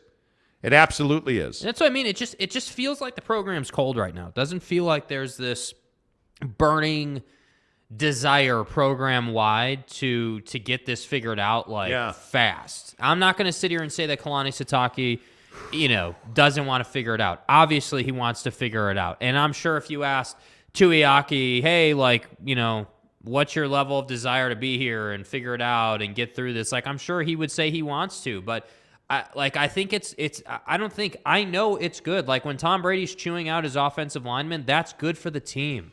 Obviously there's a balance, and obviously, you can't be doing that every single day, or obviously, it loses its effect. But I think sometimes, and really most times, Kalani's just too nice. And I love the guy. I love his fit at BYU. I love the program. But you have to, as a head football coach, be very blunt sometimes and not give me Kalani will always say, well, we didn't play good enough and we didn't execute good enough, and I need to watch the tape and see where we fell short, and congrats to Liberty because they had a great performance, and but we certainly have things we can work on. That's his go-to line. That's his go-to messaging. Instead, I would love to just hear Kalani say, yeah, we sucked today. We were not good today. And it's getting old, and we need to figure out what exactly it's going to take for us to tackle somebody, or what it's going to take for us to be, successful. Because, again, obviously you're never going to hear him come out and say that just that way, but I think trending that way is better than not. I think you just have to be when is enough enough? I guess that's my question. How many weeks in a row, if you're Kalani, is it acceptable for you to just sit up there and give us the same messaging? Because it all sounds the same. I mean, it does. If we're being honest, it very much does. It all just sounds the same. Yeah, he just says the same thing every week. I don't disagree with that at all. I think you're exactly right. BYU Talk on the Monty Show, presented by Barbecue Pit Stop, bbqpitstop.com. Fired up the smoker this weekend again. I'm telling you, smoking in chilly weather is amazing. I think, I could be wrong. Summer, I'm sure there's great summer smoking as well, but I'm telling you, chill in the air, fall smoking is amazing. It is, because the pungent odor of your pellets smoking through the burner thing. The cold autumn wind going through your smoker is amazing. It's Monday night. Got to get the, I think, who said it? Got to get the Jacko Pizza. Yeah, you got to get it before it goes, man. Let's see. There it is right there. Provo Cougar fan says it's Monday, home halftime tonight. Last night of Jacko Pizza. Yes. Monty 25. Let's go. Bang that promo code. Let's go. Actually, I think next Monday night is the 31st. What day do you trick or treat? Do you trick or treat on Saturday? I mean, you're not getting me to dress up. I can tell you that right now. You're not a costume guy. No, I'm not a costume guy. No. Okay. Yeah, Monday is the 31st. So technically, next Monday's Provo also Cougar fan. You have one more Monday, but I'm with you on what you're saying there. We're just about done here with the Jacko Pizza. Yeah, I can't believe it's the end of and my October God, already. is it phenomenal. It is. I love the cold weather. I love smoking in the cold weather. And by the way, if you don't know Barbecue Pit Stop, get online at bbqpitstop.com. You can always chat with them on their website, ask them questions, get advice. You can order the great asado seasoning. So good. It is. So good, asado. Not asada, asado. Yes. Seasoning on the BBQ Pit Stop website. And listen, if you need a smoker, that's where you go. bbqpitstop.com or any of their 5 Utah stores, from Logan and St. George to Layton and Lehigh and Salt Lake City and Murray. Make sure that you absolutely tell them you heard about it on the Monty Show. Everything from equipment, Traeger, Yoder, Big Green Egg. You need a smoker, they've got everything covered. We're Traeger guys. Ironwood 885, love it. Wi-Fi technology. Love it. Yeah, you can control your Traeger Ironwood. And really, like Timberline has it as well. Through your phone, there's an app. It will send you, like, you preheat your smoker. So I cook my pizza at 425. I order the pizza from Papa Murphy's, pop it on the grill. Once it gets to 425, Wi-Fi technology in a Traeger will send you a notification to your phone. And you name your grill. Like my grill is called the Monty Show Smoker. So it says the Monty Show Smoker is done preheating, current temperature 425. Let's go. Walk the pizza out there, boom, ready to go. Put it on the stone. It's amazing. It cooks perfectly every time. I can shut down my smoker from my phone. Yes! By the way, just about all of the barbecue pit stops have a full butcher shop in there, so you can get your meat, your seasoning, your rubs, your wing dust. You can get it all in one spot. Barbecue Pit Stop, bbqpitstop.com. Let's go. Right here on the Monty Show. If you're going to Lehigh, big shout out to my guy Clinton for putting up that smoke a turkey breast for Thanksgiving video. That was amazing. Talking BYU football as they drop it. 41 points given up by the defense in nothing short of an ugly performance out of BYU. Yeah. And I think the big question is now, what are your expectations for East Carolina on Friday night? I don't think you're assuming victory anymore. No. I really don't. And I think that's a huge question if you're a BYU fan. Well, if I'm being honest about it, I don't even, like when I'm watching their games now, I'm not like, hey, are they going to win this game?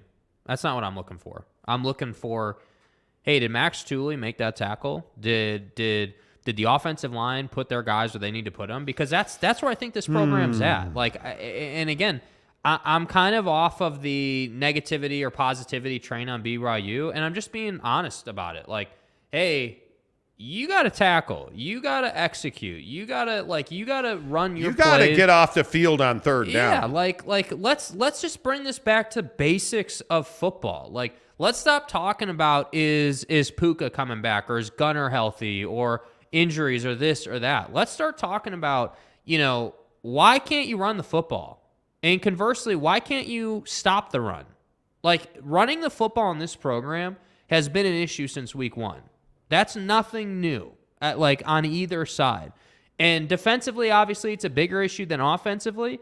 But is it any secret that with this team where it's at, wouldn't it be nice to have an offense that could road grade a team, that could hold the ball for 8, 9, 10 minutes because you can effectively run the football? That's what Liberty did to you. Liberty just held the football. Liberty said, okay, we're going to go 9, 10, 11, 12, 15 plays down the field, and we're going to eat up 8, 9 minutes, and then we'll give the ball back to you. So to me, I just think the conversation has shifted. We're not concerned about winning or losing. You're not playing for anything anymore, right? You're not playing for some major bowl game anymore. Obviously, you're playing for bowl eligibility, but you kind of see where I'm going with this. Yeah. Now we've graduated or shifted to, hey, how bad is this going to get? Are you going to be... Is this rock bottom? Yeah. Are you going to be like an 8-3 team? Are you going to be 6-4? Are you like, I can't imagine this team being less than 6-4, but I mean, again, I don't know. How far is the fall? I don't know either. I really don't. Boyd Lake says Lavelle always had assistant coaches that were ball busters. Who is the ball buster on Kalani's coaching staff? The last one was Grimes, and he's gone. Yeah, I think we miss Grimey. I don't think there is any doubt about that. Cam Harrison, good morning to you. I used the promo Monty25 on Saturday for pizza. Let's go. Love that. Thank you. Let's go, Cam. And watch that embarrassing loss. LOL, pizza was good. Hey, what kind of pizza man. Did you get? What'd you get? Yeah, what'd you put on your pizza? Did you get a Jacko? Did you get a regular? What'd you get? Yeah, exactly right. M. Alvarez says, to be fair, if he took over just this week, there wasn't a lot of time to make changes. I would agree with that. Okay, but one thing I would say on that, I totally agree with you, but does that excuse not tackling? Does that excuse No. not like the game plan was the problem? Yeah. This is no longer and that the players bear some responsibility. There's no doubt about that. But this was a game plan problem. There's no doubt about that. The BYU defense has given up 1,687 yards in 3 games. It's awful. And I'm telling you, the biggest plague on this defense is they can't get off the field on third down. Yeah. You just cannot get off the field. And Jeremy Bolton, that's your point. He says, good morning, loving the new studio. Thanks, JB. Appreciate you. BYU opponents last 3 games, 28 of 37 on third down conversions. It's unacceptable. Jesus. 28 of 37 on third down. I mean, it's horrendous. It is horrendous. San Diego State says cold autumn wind. I've been on that, Jake. Boy, it is. I got to tell you, driving to the studio this morning, it was 32 degrees in South Jordan. Mm-hmm. And by the time we got here to West Valley City, it was 37. Mm-hmm. So winter has arrived. Winter is coming. Winter is coming. Good to see like all the ski resorts and snow and snow in the mountains. They all got over a foot. Like, yes, I'm super stoked. Go time. I can't wait. My knee feels very close to 100%. Those of you who remember, I hurt my knee before we went to Hawaii, like the Tuesday before we left for Hawaii. I hurt my knee playing basketball, and I'm just getting over it right now. Just getting over it. Kay Nurin says, I love BYU, but we can't afford to play like this in the Big 12. You can't. No. You totally And that's can't. what's terrifying about the whole situation is like you're heading into a conference that by large part is known for its size and physicality and willingness to play like physical smash mouth football. And this team, like, again, this team, it's hard, it's too harsh, and I don't agree with the term that they're soft. I don't think they're soft, but what I do think is that they're not prepared for next year right now. They're not on the right track yet. Yep, I agree with that. Kendall says, agree, Boyd. I don't sense there's any intensity from Tuiaki. Well, I go back to what he said about third down. I think that was earlier last week. Yeah, he keeps going up there. Where he said, here's Tuiaki on third down issue. The third downs was really, as we came away with it without even looking at the tape, knew right away that that was an issue of ours. In order to, coming off the field, there was tried several different things, thought about several different things as far as the schemes, maybe things that we could have done differently, but felt like if we would have executed, it would have given us a better shot. Yeah, it would. Brent Burnett says BYU irrelevant right now. How crazy is that? Because guess what? No, I don't think you're right. I actually think they're incredibly relevant. I think they're one of the biggest stories in sports presented by our good friends at Quick Quack Car Wash. Make sure you tell them you heard about it on the Monty Show. And by the way, those of you that send us pictures of you at Quick Quack Car Wash, you may win a free car wash. So send us photos of you at Quick Quack, and we'll hook you up with a free car wash. But I think when you look at the biggest stories in sports, there's no doubt it's BYU being a 500 team. Yeah, it's BYU not being bowl eligible. We have one more week in October, and BYU is not bowl eligible. Yeah, and let's not forget, you still got to go to Boise State. Boise. Blue turf. You've got East Carolina, Boise. Utah Tech should be a win. Should be a win. Should be a win. But are you really telling me you're playing just to win 6 games? If you win 6 games, if you only win 6 games, are you going to a bowl? I'm probably not taking a bowl invite. Yeah. If I'm Kalani, are you really accepting a bowl invite at 6 wins? That's awfully tough to do. Yeah. That's tough. Look it up there. A couple comments up. I get 2 Jacko pizzas. Get off the field is right, Brett Burnett says. Cam Harrison says, I got 2 Jacko pizzas. Let's My go. guy. Attaboy. Let's go. That Monty 25 saved you a whole bunch of money.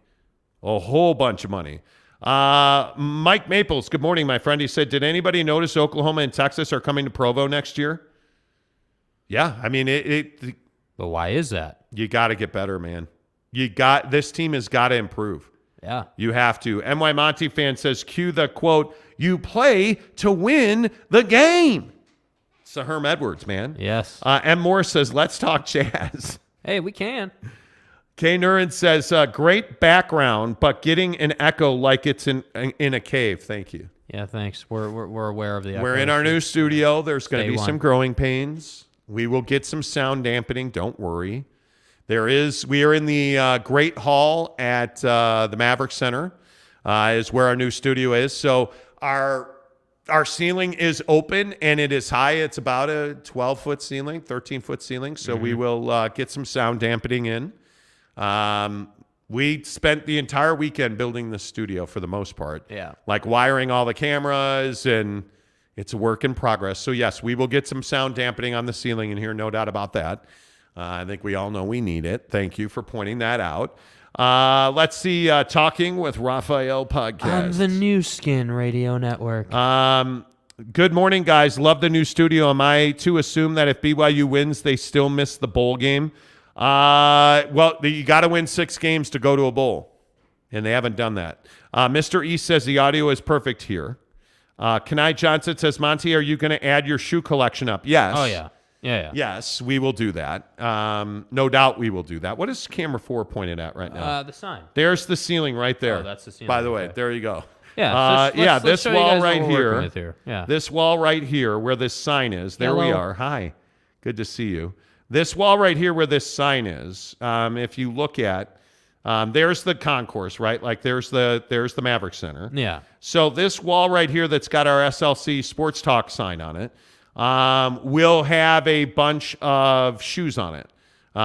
We have a bunch of shelves that have come in. We need to hang the shelves and put the shoes on there and whatnot. There's just a lot of work to do. And then when somebody comes in to join us, that red chair right there, Mrs. Monty, that's her throne, although she will not be on the show today. Right. Although I guess we could send her a link. We could. But yeah, that's where the guest will be, and all the shoes will be on that wall right there. So yeah, there's a lot coming. There's a lot of things that are happening in the new studio. So yeah, no doubt. Fat Jesus says, are you going to bring your puking dog? No, I miss the puking dog. That's some funny stuff, dude. I do, but I worry about our red rug. Like if you look at camera 4, let me point down here. Point down, yeah. If you look at camera 4 here. Look at this rug. Look at this rug. How hot is that rug? That rug is fire. That's as far down as I can get it. Yeah, that rug That is fire, rug dude. is fire, dude. Yeah, like dude. that thing is. It's beautiful. Yeah, that's amazing. But if you look at all the work we did this weekend, like we strung all those cameras right there, all the mics, everything that you see in here, we did all that work this weekend. So yes, we need to get sound dampening. We will do that next weekend. I hope you can bear with us. What is Cam Harrison saying there? Let's see. The SLC Sports Talk hat would be amazing. Yes, we Yes, are. we are working on merch. We are working on it. We know it's a priority. Yeah, and this big logo right here is our. Listen, we're trying to build something different. We're trying to. It's challenging, and it's all part of the plan. We're working on our website. There's some construction going on. Like Salt Lake City Sports Talk, SLCST is our brand. And I think you guys know that we really take pride in being the truth in sports talk radio here in Salt Lake City. And that's why we're trying to build SLCST into a brand, because we really want to change the sports talk game in this town. Mm-hmm. And it's something that is challenging to do because everybody's comfortable in the, hey, this is what I've always done, so this is what we're always going to do. I think people get comfortable in that, and it's the worst kind of thing to do. Mm-hmm. To be doing the same thing you've always done because that's what you've always done is the worst thing you can do. So, Cam, I appreciate that. We are working on hats, absolutely. Hey, look, Prismac from Poland. Prismac! Monty better be saying something positive about Kelly. Say I'm sorry to this baller. He is our hero. Yellow looks beautiful. Yes, it does. Yes, it does. Carlin Lefevre says the puking dog was inspiring. Yes. NY Monty fan says, love the Mrs. Monty throne. Mm-hmm. Yeah, I know. I see everybody asking where Mrs. Monty is. She couldn't make it to the studio today. 3-0 is what tanking really looks like. The Macho Man. Macho Man Savage. It's fine. Let's see. John Davies says, can we only listen on YouTube? Are you guys on radio podcast? We are on podcast. Anywhere you get a podcast, just search The Monty Show. Monty, The Monty Show. We have a ton of listeners on Spotify, Stitcher Radio. How the heck are you? Good to see you guys. But iTunes, Google Play, Amazon Alexa, anywhere you guys get your podcasts, absolutely search The Monty Show. Josh Lovren says that rug is lava. It is. It is. I love it. And it was more expensive than lava, too. Trust me. There is a reason that R.C. Willie makes bank. Kay Nurin says, yes, send her a link. She is the best. Thanks for always telling the truth. You're welcome, Kay. Appreciate you being here. Appreciate that. Neville93 says, just need a Caruso jersey hung up. Well, you know, is what it is. Got hooked. Says, sup, guys. I'm here for JC and LM. Yeah, aren't we all? What's up with your Bulls, Monty? They're terrible. Yeah, did you see? Ooh. Yeah. No. Not good. I have zero sports happiness in my life. Although Bryce Harper hitting that home run. Yeah. As much as I am a Padre fan. Yeah. I'm a huge Bryce Harper fan. Is this the dagger? Who's the best player in Major League Baseball right now? He's up there. He has to be. He's up there. I think Aaron Judge is up there, although this postseason performance has been dreadful. I think Bryce is a better defensive player. Aaron Judge is known as a home run hitter. He is a phenomenal hitter. I mean, he almost won the Triple Crown this year. Like, if I'm going with one guy, I'm probably taking Bryce Harper over Aaron Judge, but it's close. Mm-hmm. Mike Trout's just now too injury prone. So I think Ohtani? Shohei's in there. Has to be, right? Ah, man, that's tough. I think Bryce and Shohei would be the two that I would pick. Yeah. But, I mean, there's some – Nolan Arenado has to be in the conversation. I mean, there's so many guys. So many guys. But that Philly team is loaded. Like, I am super stoked about that. I cannot wait. Let's see. What's up with your Bulls right now? I don't want to talk about it. Jeremy Bolton says, Grizzlies game was fun on Saturday. Was going to stop by and say hi to Mrs. Monty after the game, but she was already busy chatting up someone. Oh, JB, you're absolutely an alpha, dude. You should have said hello. That's pretty much self-explanatory. For sure. Got Hook says, oh, hi from Sweden. So, dude. Sweden. See you for snowboarding this winter. Our people Myron. Ken Williams says, James LOL. Okay. Arlington Bears says, I ran into Mrs. Monty at the Grizzly game Saturday night. Thanks again for the tickets to fight night. Yeah, Saturday was an incredible game. Yeah. Drop that mother. The Grizzlies are their next home game is November 17th. If you're not there, you're crazy. I mean, this arena, by the way, I don't know how many of you guys have been to the Maverick Center recently. The rebuild that's going on inside the Maverick Center is phenomenal. Like the Jumbotron is now up. There's a huge 4 screens. It's a center-hung scoreboard that used to be at Vivint Arena. It's now at Maverick Center. All of the those little video boards that run along the upper deck, those are now all in. And the south end of Maverick Center is going to completely change. They're going to tear out all of the seating in the walls there, and they're going to put in video boards from one end to the other. It's going to be amazing. It is apt. What they're doing at Maverick Center is crazy. NY Monty fan says, can't wait to see where this show evolves. Us too. Jeremy says, if you put up a Caruso jersey, instantly the studio is overrated and garbage. Okay. I got 4 Jacko pizzas, and they said the promo doesn't work for specialty pizzas.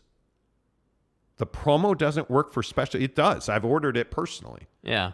You have to order online, so you can't walk in.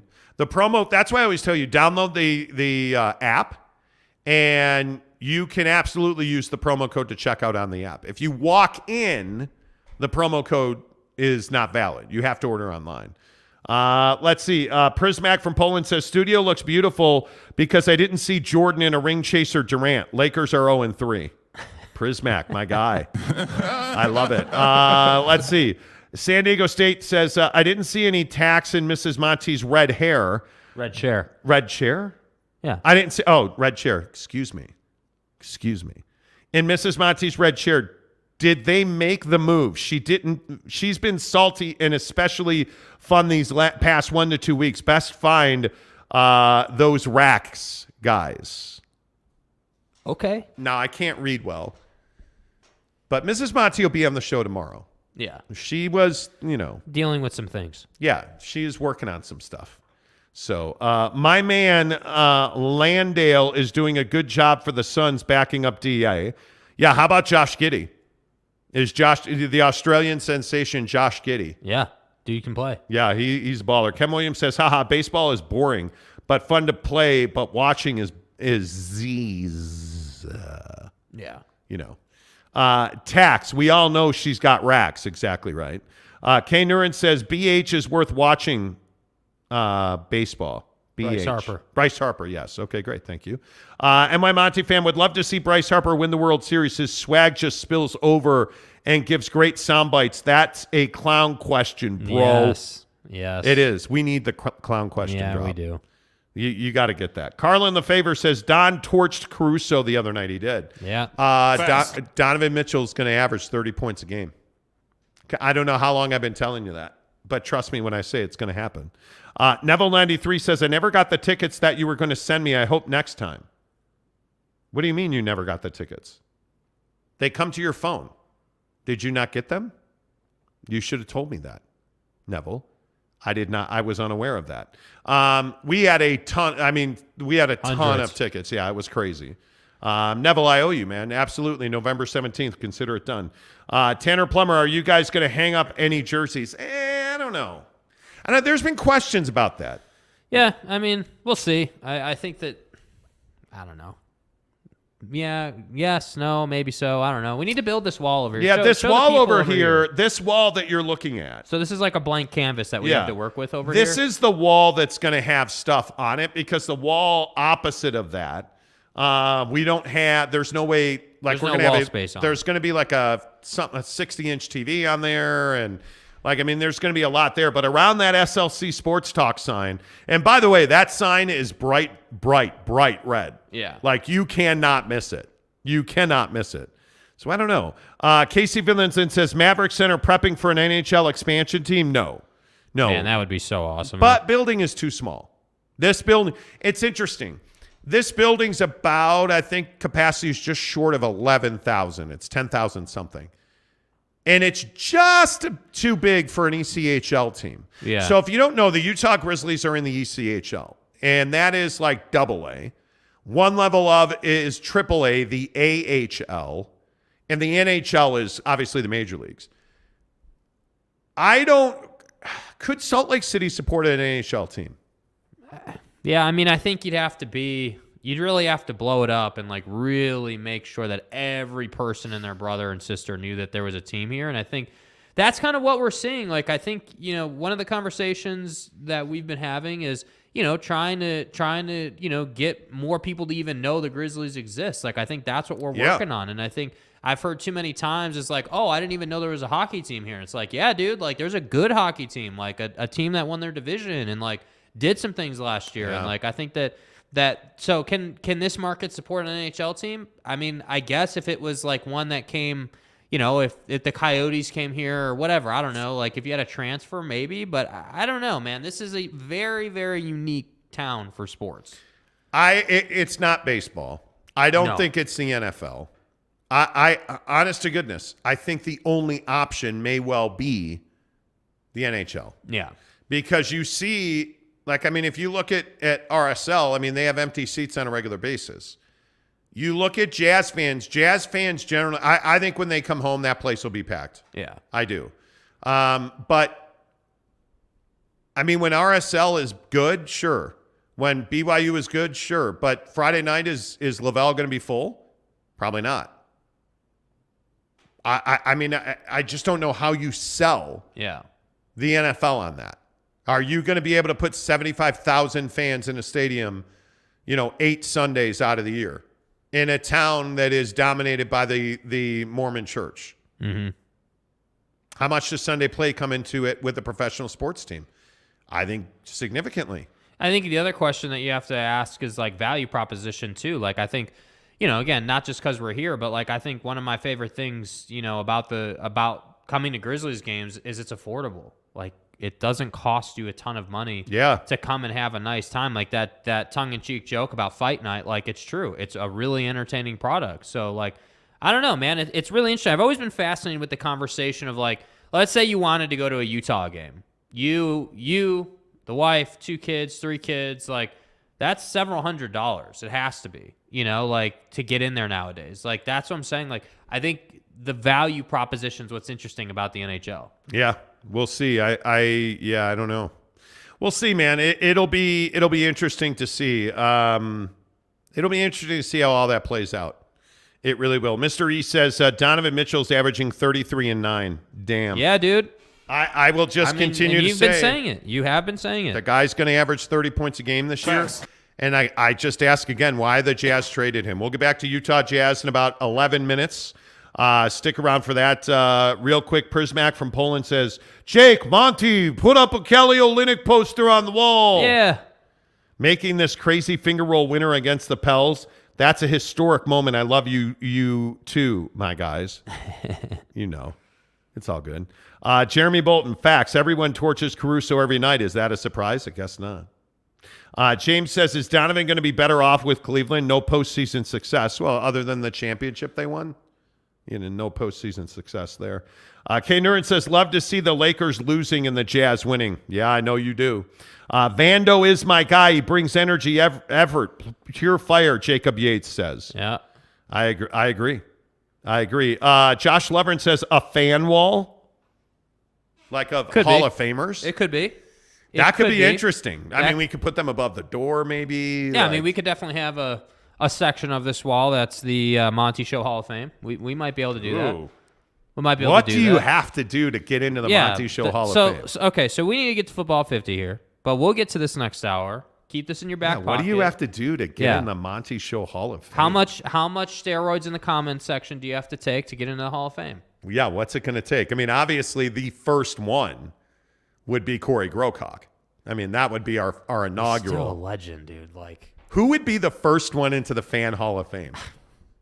I think the Hall of Fame should be voted on by the comment section. I think that's something that you guys can control, and you guys can vote on who it is, and we can come up with a name every day or like once a month or whatever it is. And maybe we give you like we print a headshot of you. You come in and you autograph it, and and we have like a fan picture wall or something. Yeah, maybe we put it on the back of the door or something. Something. I don't know, man. Yeah.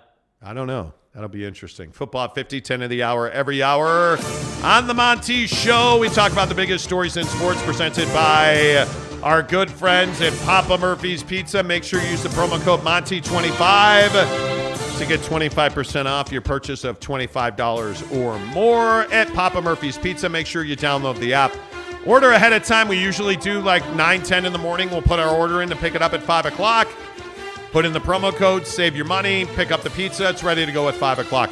I'm telling you, though, take and bake s'mores or take and bake chocolate chip cookies. Man, that's tight. It's close. I'd probably go cookies, but it's close. I am such a fat guy. I love cookies. Yeah. I love either one. The s'mores are amazing. I love that they give you a ton of marshmallows in the s'mores. Like they're all over the top of it. So you put it in the oven, they melt. Like, oh. You know what I'm saying? I don't love that the Bears are on Monday Night Football tonight. Bears and Patriots minus 8.5 for the Pats, 6:15 on ESPN. Yeah. Justin Fields, NFL quarterback or not? Oh, you're right. He's not. Absolutely he's not. And Jake finally got on board this morning and said Justin Fields sucks. Isn't that a direct quote? No, it's not. It's not what I said. Are you okay? I said I've come to the middle a little bit, that Justin Fields has many deficiencies. That is absolutely true. Oh. But he does have a lot to work with. Oh. I firmly believe that. So what do you mean when you say he doesn't have a lot to work with? I don't think he's got a garbage offensive line. He's running for his life. Okay, that's true. 5 plays out of 6. Like, he's always on the run. I will say, though, that he doesn't help himself. There are many times when he's got a guy who's open by NFL standards and he doesn't throw it. 54% completion percentage. But again, I said 54%. But again, that's not good. Right. But again, that's not just on him. Even Prismac from Poland knows. Yeah. Yeah. I get it. 50. I said 54%. Right. Okay. He's rated a 72. 4 touchdowns, 5 picks, 23 sacks. His offensive line sucks, but I'm telling you, Darnell Mooney's legit. Cole Kmet is a legitimate pass-catching tight end, and I just think this offense is a disaster. The defense is actually better than people give them credit for. I don't think, and I try to take my fandom out of it. I don't think they lose by a touchdown. I think this is a field goal game. I would take the Bears in the number's kind of nutty in this game. I think I would probably take, it's 8.5. Right. But then you got to go over here, don't you? The over-under's 40. Don't you have to take the over? Yeah, I think you got to take the over. I think you got to take the over. I mean, I have to think the Patriots are able to put up, 24, 27, somewhere in there, and just by that, you would think the Bears would be able to put up 10, 12 points. Biggest surprise in the NFL right now? Probably that the Bucs are bad. That the Bucs are struggling. The Bucs are bad, or the New York Giants are 6-1? Yeah, the Giants are probably the bigger surprise, but it's surprising anytime a Tom Brady-led team is bad. It just is. Is he done? Is Tom Brady done? And I know we've talked about Tommy a lot on this show. Tommy. But the Panthers stunned the Bucs 21-3 on Sunday. And Tommy was not good. Now, Mike Evans dropping that wide open touchdown. Yeah, that's probably not good for you, Mikey. Got to make that catch, and he knows that. But Tommy was 32 of 49 for 290, no touchdowns, no interceptions. Yeah. The guy was, he just wasn't relevant.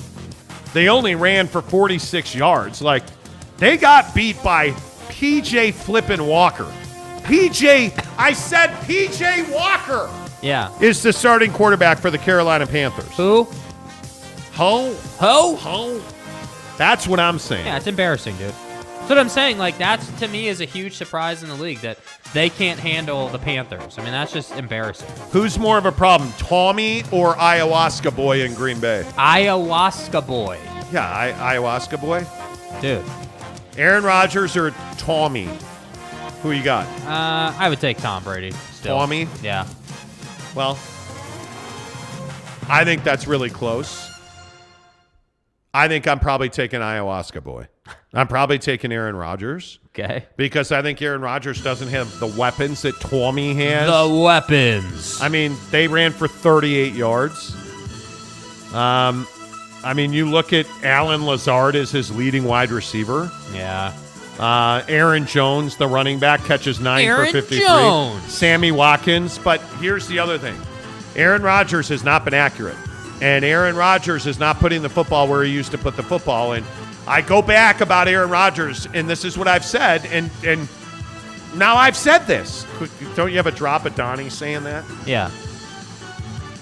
Aaron Rodgers does all this other stuff outside of football. Banging movie stars and models. Like getting engaged, getting broken up. Going on the Joe Rogan show. Ayahuasca. Hey, look, I'm on the Pat McAfee thing. Yeah, I've been immunized. I'm this and that. I live in Hawaii. My family hates me. Your mom wants this. All this other stuff. And the question that I always come back to is how focused on football is he? Because he doesn't go to minicamp. He isn't a guy that believes he has to mentor anybody. He doesn't believe that he should have to build chemistry or camaraderie with the wide receivers. I think a lot of this is on Aaron Rodgers. As much as it's not on Tommy, I think Tommy. That's what I mean. You see how these guys are both distracted? You see how when you're not focused on football, they're still two of the best all time. Nobody denies that. But you start to see some little trickling effects of like, hey, we're losing 23-21. Hey, this random week for Tom and the boys, Tommy, you get your ass kicked by the Panthers. And that's what the NFL does to guys. And I think that, I have more faith in Tom Brady's ability to bounce back. When are you going to say it right? Tommy. I have a lot of faith in Tom. I have a lot of faith in Tom and his ability. Brady. And Giselle Bundchen and, When are you going to start saying it right? Giselle's Bunchton and Tommy. Tommy. He's from Boston. Yeah. He's not. He's from San Francisco. But he played in Boston, so his name is Tommy. Tommy. Get it right. All right, let's see what's going on here. Who's got who? Steve Barnard says Bucks being bad is not too much of a surprise down here, especially with the change in leadership. I agree with that. Yeah. Josh Lovren says the Seahawks were supposed to be butt cheeks with Geno. Yeah. Geno's been a nice surprise. I'll give you that. 100%. I'm sorry. I thought you said butt cheeks. Yeah, butt cheeks. A euphemism for they were supposed to be ass. But you said butt cheeks. Boyd Lake says the Jets are the biggest surprise, but can we not do this? Zachy Poo. Zachy Poo. Oh, Zachy's leading the Jets to the promised land. Honey. Oh, Jay. Wow. Zach Wilson has been butt cheeks. He has not been butt cheeks. He's just not Tommy. He's not the reason they're winning. He's not the reason they're winning games. I know. But at the same time, you can see the talent. You can see the potential. Tommy. And the possibilities that he could grow up one day and be Tommy, even though that's never going to happen. Yeah, James, where's my 4X gold? He says, I know the address now, so I will post it to the map. Let's go. There you go. 4X beer. That's what it is. Yeah. It's amazing. Let's see. JB, did you ever collect the fine from Tanner for noodling? Wait, what? What is noodling? Is this another? Okay. Please, right, is this another soaking thing? Yeah. Can we not we walked into the Maverick Center on Friday, and the first guy we saw was like, dude, that soaking thing was hysterical. Please tell me, is noodling another term that we don't know? Is that what it is? Jeremy Bolton says, LOL, Kurt Myers, I have not. I accept a Jacko Pizza as payment. There you go. See? Who doesn't accept Jacko Pizza as payment? Obviously. It's amazing to me, anyway, that people are accepting. I just got the notification that the UK has another prime minister. Neat. Their third leader in 7 weeks. Neat. It is what it is. It is what it is. Jizzy, put a hex on Tommy. So have we come back to the middle that it's not Giselle's fault? Or are we still blaming her? I think it's her fault on some level. You think it's her fault on some level? Yeah, I mean, you're asking a guy who is the greatest of all time to retire. That's never going to go well. Okay. Boyd Lake says Zach's only job is not to lose games. First of all, as much as it's Tommy and Giselle's Bunchton or Jizzy, it's also Zachy Poo. Tommy. Okay, we were talking to some people the other day, and we were talking about the NFL and, BYU putting guys in the NFL. And I swear the first thing about Zach Wilson that came up is he banged his mom's best friend. Well, that's the first thing that came up. Is it really that much on people's minds? Yes. Is it really? I'm sure it is. Oh, my God. Yeah. Because tell me you wouldn't. Yeah, exactly. Tell me you wouldn't. It is what it is. Dallin Sproul. I can't remember how to pronounce. I think he said Sprout with an L. Yeah. Sproul. Said, love the new set, guys. First time seeing us. Yeah, Dallin, we're live at the Maverick Center here on the Monty Show, presented by our good friends at the Advocates, UtahAdvocates.com. It's awesome to be here. And it is because of guys like the Advocates that we're able to do what we do. If you've been injured in a car accident, even if it wasn't your fault, you still have to deal with the consequences, like overdue medical bills, car repairs, and worse, insurance companies that try their hardest not to pay their fair share. No need to worry, though. The Advocates are here to help. UtahAdvocates.com. Make sure you chat with them for free online. Workman's comp, injuries, slipping on sidewalks, certainly car and motorcycle accidents. Man, we saw so many car accidents over the weekend. Well, what happened? Yeah. It snowed. If you've been hurt in a wreck, folks, please do not wait. Get to UtahAdvocates.com. Chat with them online for free. You never pay the Advocates until they win your case. So they'll do things like defer your medical bills. They allow you to focus on you. getting healthy again, living your best life. And please do not trust your insurance company. Do not trust their, quote unquote, the other guy who hit you, their insurance company. They're not fighting for you. They're not working for you. They're not there to defer your medical bills. They're there to pay you as little as possible. Yeah. That's why you need the advocates. Let them fight your insurance company while you get healthy and get back to the best version of yourself. UtahAdvocates.com. Yes, we are at the Maverick Center this morning, live in our brand new studios. It is super exciting. We have all kinds of great stuff coming, but we're on the main concourse here, right when you come up the stairs at the front of the Maverick Center. You can't miss it. Right here by the team store. The box office is down the hall. We're in a great location right on the main level at the Maverick Center, and just could not do any of this without our friends here at at the Mav, the Utah Grizzlies. Just so much help has gone into getting this done. Our guy Brian Pruch has helped us a lot. Kevin Bruder, Jared Youngman. I mean, just everybody here has been so supportive of getting this project off the ground, and they've really given us a lot of creativity and freedom to build this space the way we wanted it built. And while it's not 100% done yet, it is awesome to be here. Thanks. And you know what? We'll do a lot of things. We'll try to put together an open house where everybody can come out and see the studio and say hello. And yeah, maybe we need to do a listener Hall of Fame. This is something that was brought up. I think we may need to do it. Who are the people we know will never get into the listener Hall of Tanner, Fame? obviously. I mean, that's Tanner, just really. I mean, as an RSL fan, Jeremy Caruso, right? Yeah, he's just a hack. We would put James Knight in, but he has not sent us our beer, so we can't put him in. Right. That's a federal law. Right. Yeah, no, that's not going to happen. Anyway, the point is, we ought to put you guys into a Hall of Fame. We should figure it out. I'm telling you, it should be voted on by the comment section. Yeah. And James Knight wants to know, does Grokak qualify for the Hall of Fame as a result of the vote for me stunt to win the Xbox? It is. He does. And again, so this is where it gets a little tricky. The qualifications for the Hall of Fame are not on paper. It's a very straightforward thing. If you are, if you're in the running, if you're one of those people, and if you're not. Yeah. Josh Levern says fan wall in a fan stock market. A fan stock market. What do you mean a fan stock market? Can you explain that more? TryDayTrading.com/Monty for the fan stock market. Fat Jesus says, I already declare a stolen election. Well, you know. Talking with Raphael podcast. Tanner Giggity, NY Monty fan Greg for Hall of Fame wall. Okay.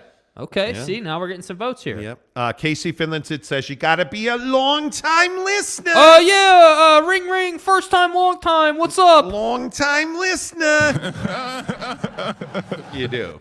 You do have to be a long-time listener, which is fine. But Grokak does qualify, doesn't he? Grokak will never make it into the Hall of Fame. Dude is a hack. We're just the hacks on YouTube. I was going to say, isn't that the show branding? We're the hacks on YouTube. Exactly. Right? Come on. Jeremy Bolton called him a hack. It vexes me. That's amazing, JB. That's why Jeremy Bolton's a candidate. That's why Jeremy Bolton's the mayor of Montytown. Yeah. Yeah. Wouldn't that make James Knight? Maybe we need to have a Hall of Fame, and then just under that, a mayor of Montytown and someone's name on that for, But doesn't that make James Knight the salty town drunk? I don't know about the town drunk, but that would make James Knight the pissed off the pissed off guy who works on the city's buildings. The guy that's gonna give you a bunch of trouble.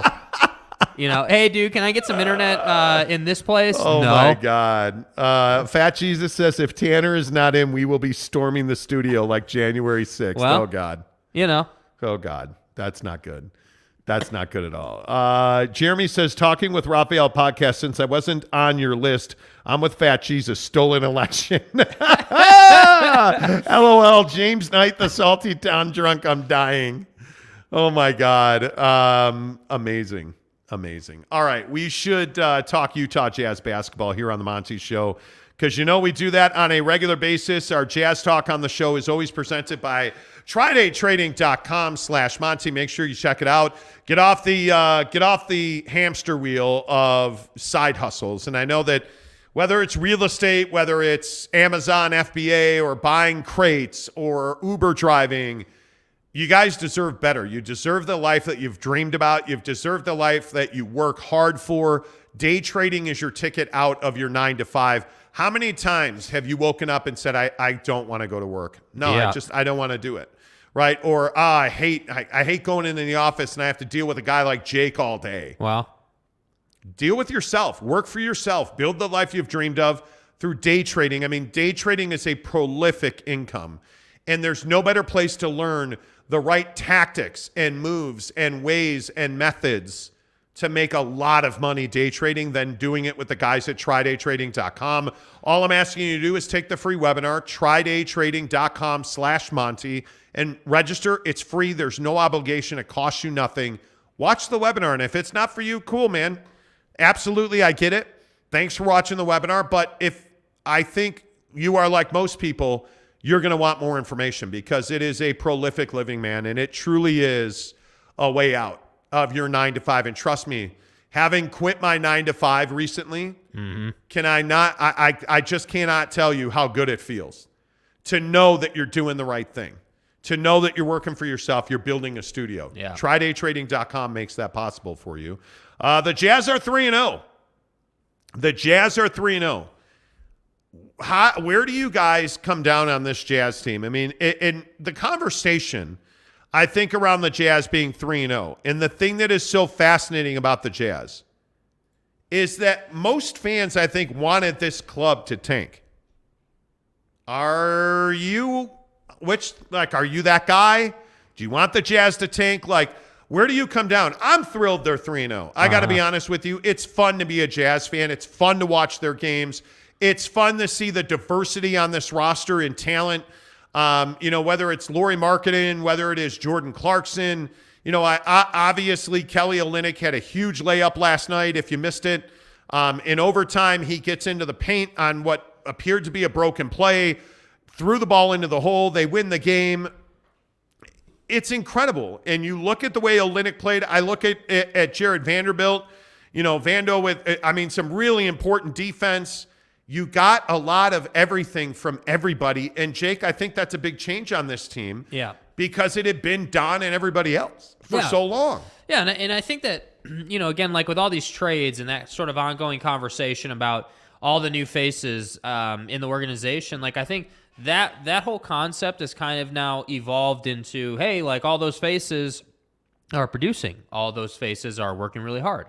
All those faces are making plays like Lauri made at that half court at the end of the game there where he saves it and then JC goes and hits a shot. Like, though, that type of play is what's really, great about this team right now. Now, again, let's not jump off the cliff here and say that this team somehow is going to be, some deep playoff team or a championship caliber team. That's not who they are, but I think that, this whole conversation about tanking and should they be tanking and what does tanking look like, I think with the way they're playing right now, you can definitively say they're not tanking. If you were tanking, you'd want to be 0-3 right now. Like, as a strategy, you'd want to make sure that you are losing games and losing them at a high rate.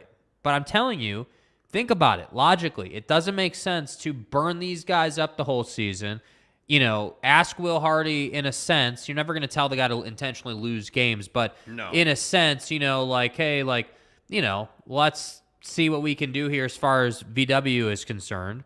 And so that's why I say what they're doing is not tanking. It never has been. It doesn't make sense to lose all those games and burn those guys up for like a 5% chance in the ping pong balls, of getting the guy, of getting the number 1 overall pick. What makes more sense is, tear the whole thing down, trade everybody, but build a squad of guys that will at least play exciting basketball that your fans and your people want to watch.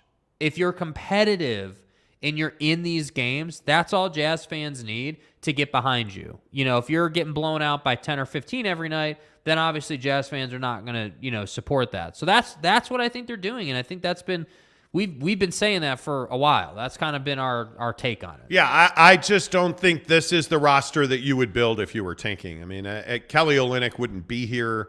Mike Conley wouldn't be here. And by the way, how nice is it that Mike's found a role on this team? Yeah. I mean, you'd love it if you weren't paying him $21 million, but I think you look at the minutes he's playing an important role for this team.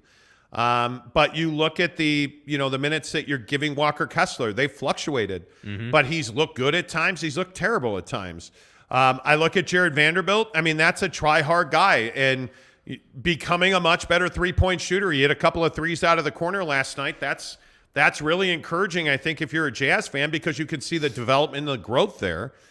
But I guess the question is like, hey, who's the face of this team right now? I don't think there's any doubt it's Jordan Clarkson. I don't know how you would even point to anybody else other than Jordan Clarkson right now as the face of this Utah Jazz team. Yeah. I think he's it. And I think he is the guy that you're pushing for All-Star. Now, obviously, Lauri Markkanen's playing really well, and he's a guy that could be an All-Star as well. But I think when you get down to brass tacks at the end of the day, it's Jordan Clarkson. He's your best player. He's your all-star candidate in my mind. Yeah, and I think he's a great candidate on this team. I mean, again, he's a younger-ish guy, like vibe-wise. Like, he's still really energetic and still very much about the game and, like, bringing everything he's got every single night, you know. And I know he's not a young guy per se by league standards, but what I mean is, you know, when you have that kind of energy, when you have the want to left still, like when you have that, you're able to be the face of a franchise for a season or two on what most people think is ultimately going to be a losing team. You know, again, I'm not going to sugarcoat it. There are a lot of times last night where I would have loved to see Jordan kick it to the corner or maybe not drive into that double team or, like, you know, do some things differently. But that said, I love the three-point make at the end of the game there. Yeah, I love like the up and down game, the block on Zion. Like, that's what I'm saying. Like, that's why JC can be the face of your franchise, because he's been here and done that, and Jazz fans know him. We were getting comments earlier in the show about Lauri Markkanen. I don't disagree that Lauri Markkanen, generally speaking, in the big picture, can be a face of a franchise. He can be that guy. Just not for this team, because he's not relatable yet. He's not that guy yet. You haven't been around long enough yet. That's why I think Jordan gets the edge over him. Lauri's a great guy, 7-footer, plays really good game, love his shooting ability, love the hustle, but I just think Jordan is the better fit right now. Yeah, I would agree with that. And just looking at the way that this early season has played out, I don't think there's any doubt the Jazz are the shock of the NBA. The Jazz and Portland are both 3-0. Yeah, is stunning. That you look at the bottom, Houston, OKC, the Kings, and the Lakers are all 0-3. I think we expected more out of Sacramento. There's no doubt. But you start looking at this Western Conference, and you're starting to see that, you know, maybe it's not as cut and dry. Maybe it's not as black and white as we all thought it was. I mean, it's really surprising. I'm surprised that Zion's hurt already. It is. If well, you that was missed a pretty gnarly play. Well, and I don't disagree with that. I mean, he fell and hurt his tuchus last night. His butt cheeks. His butt cheeks are bruised. He's got a rear ass contusion. Yeah. You saw in the Clarkson play where he fell on his back, and he has got a posterior hip contusion. Posterior, anterior, which means stuff. His hip bone is bruised. Hey, but you lose him and Ingram in the same game, and like the Pelicans become the Pelicans again. You look at Dame putting up 40-point night after 40-point night. You look at Phoenix, the Clippers. I mean, you're starting to see some of these trends emerge. Can the Jazz play 40-win basketball this year? I don't know. Can they be a playoff team? I mean, certainly now, aren't we all, I don't know, fantasizing is probably too strong of a word, but aren't we all hoping and praying that they can play 40-win basketball and be a playoff team? I mean, I would think so. Because remember what last year was for the play-in. Last year for the play-in was 30s, like low 30s. Yeah.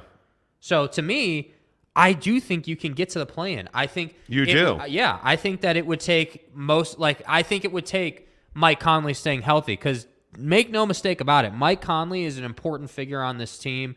right now as it's constituted, his ability to just be that traditional point guard and get the offense into the set is extremely valuable, because on a young team, you need them to just run the set. And that's what Conley does for this team. So if he can stay healthy, if they, again, all jokes aside, if they load manage him correctly, keep the miles off his legs early in the year, he stays healthy, JC stays healthy, and Markkanen stays healthy, those three guys on the floor together most of the year, I think makes them a play-in team. Yep. Mr. East says, I hate this tank mentality.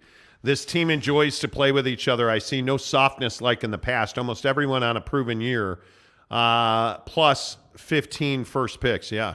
I mean, it's an important moment in time for the Jazz. Let's not underplay that at all. Carlin says, seeing how Olynyk is playing, is the bogey trade still bad? Yeah. I just think you didn't get enough for him. I mean, Kelly Olynyk is a nice player. He's a role player. I think the Laker trade, and there's varying degrees of who you believe or not. Right. The Lakers wanted Bojan Bogdanović and Malik Beasley, and I think there was a deal there to be done. And Danny simply didn't want to. I really think it comes down to that Danny didn't want to do a deal with the Lakers. I think that's what it is, because that's the only thing that I can fathom.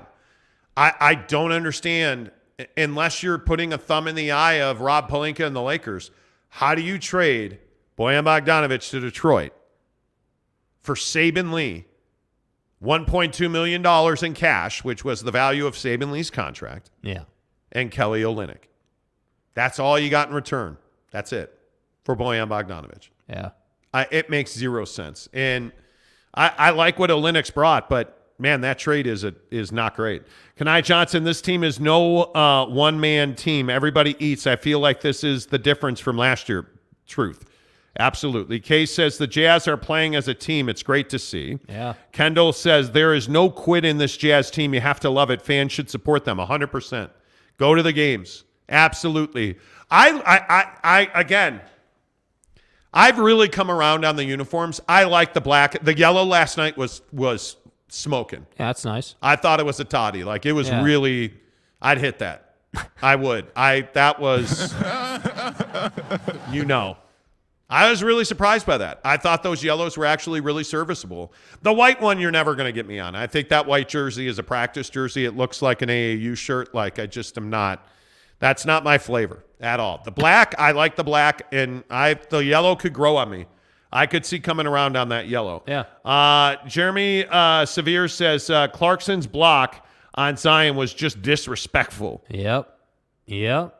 And again, why is he there? Because he worked his ass off to get back. He's got to pass the ball, though. He does. Well, and again, I think he does sometimes, but I think, as part of this new team process, he's got to find his role. Like last night at the end of regulation with that game winner, way too passive. I felt like you just settled for the three. Falling out of bounds on the sideline.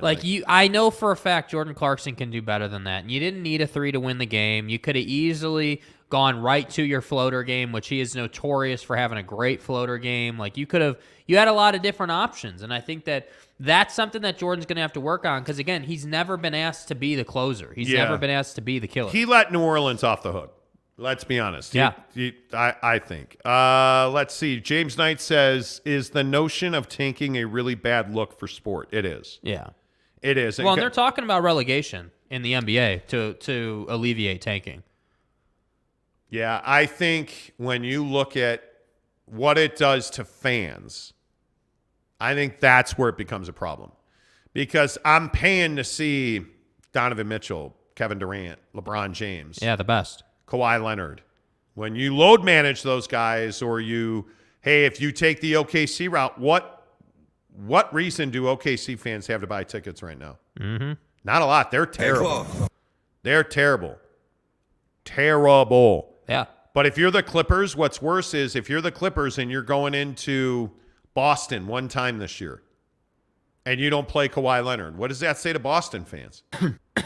Like, that's selling them short. Like, it's a very slippery slope, James. Yeah, for sure, it's a very slippery slope. no doubt. And my Monty fan, you have to love this team's heart. The ball actually moves. They play for each other. Coaches to win. Scrappy and all those nasty yellows. I love the nasty yellows. Kenai Johnson says 3 straight nights of overtime. How tired do you think they will be? Well, they'll be tired. I mean, and that's kind of my point. Like, at some point, you have to start putting these teams away, and that's kind of going to be the next evolution of the team. Like, I think, again, remember, yes, they're 3-0, but also that means you're just 3 games in. Like, you've won these games on heart and tenacity and grind, but at some point, the energy level is not going to be where it's at right now. I mean, 25 games in, if you've played a bunch of overtime games, that's going to take its toll. So to me, it's like, all right, we got to figure out how to play better, because last night didn't need to happen. Like, you had this game in control. Yeah, I would agree. And you let them back into the game, and there's no reason for it. And that, to me, is where this team has to get better. You're not playing defense right now. And so once they start playing defense, they will beat a lot of teams. Man, they're 3-0. Portland's 3-0. Minnesota 2-1. Denver 2-1. Who did both those teams lose to? The Jazz. Yeah. And OKC's 0-3. I mean, it's crazy to me. It's crazy to me. And that yeah. They have Houston tonight. Are you surprised? Look at this line on the Houston game. How surprised by this are you? Because I'm fairly surprised that the Jazz are a 1-point underdog. The number's 232. Yeah. 232. Yeah. I mean, I think the number is spot on. I think Vegas. You do? I think Vegas has this exactly right. I think that the Rockets don't play defense. The Jazz definitely don't play defense. And they're both get up and down type teams. I don't agree with that. I think the Jazz actually do play defense. I think, you can pull up a highlight tape of them blocking guys and working hard to get back. But I'm saying, like, in the half court, being able to stop teams when you need to, that's definitely a weak point right now. Are you? I'm actually pleasantly surprised how advanced Vanderbilt's defense is at this point. Like, I think it's actually one of the more. I mean, Markkanen's offense, I think we all knew about that, so that's not surprising to me. I am a little surprised at how smart Jared Vanderbilt is as a defender. Mm-hmm. Learning not to pick up fouls. Like, I mean, obviously there were a couple tic-tac calls there, but I think he is a smart defender. Like, he's the upside guy. Walker Kessler, I think there are going to be games, and I'm trying to pull up Kessler real quick what he played last night. He played 22 minutes. 22 minutes, 3 of 6 from the floor, 7 points. Right. 9 boards. Right. I think that's going to be his role. I think Lauri Markkanen is probably your best player as far as consistent professionalism goes. Jordan Clarkson's probably the face of this team. Yes. But I really like what you have as a group. Yeah. I mean, it is. I agree with what people are saying. I mean, they clearly play for each other. They clearly work really hard. And again, I think this concept and conversation about, not having expectations for this team and them just going out and doing absolutely everything they can to win a game and, just being okay with that allows them to win some of these games mentally. Yep, I agree. Hey, we're live in our Maverick Center studios, constructed by our good friends at Wayman Brothers Construction. If you need work done in your house, don't hesitate. I can only tell you so many times that Wayman Brothers has been fabulous to deal with. They built this studio for us. They did a lot of work at our house. They built our hot tub pad. They built a Trex deck around our hot tub. Like, the thing that stands out to me about Wayman Brothers, the communications on lock. Like, they have Autumn who will text or call with you in the office.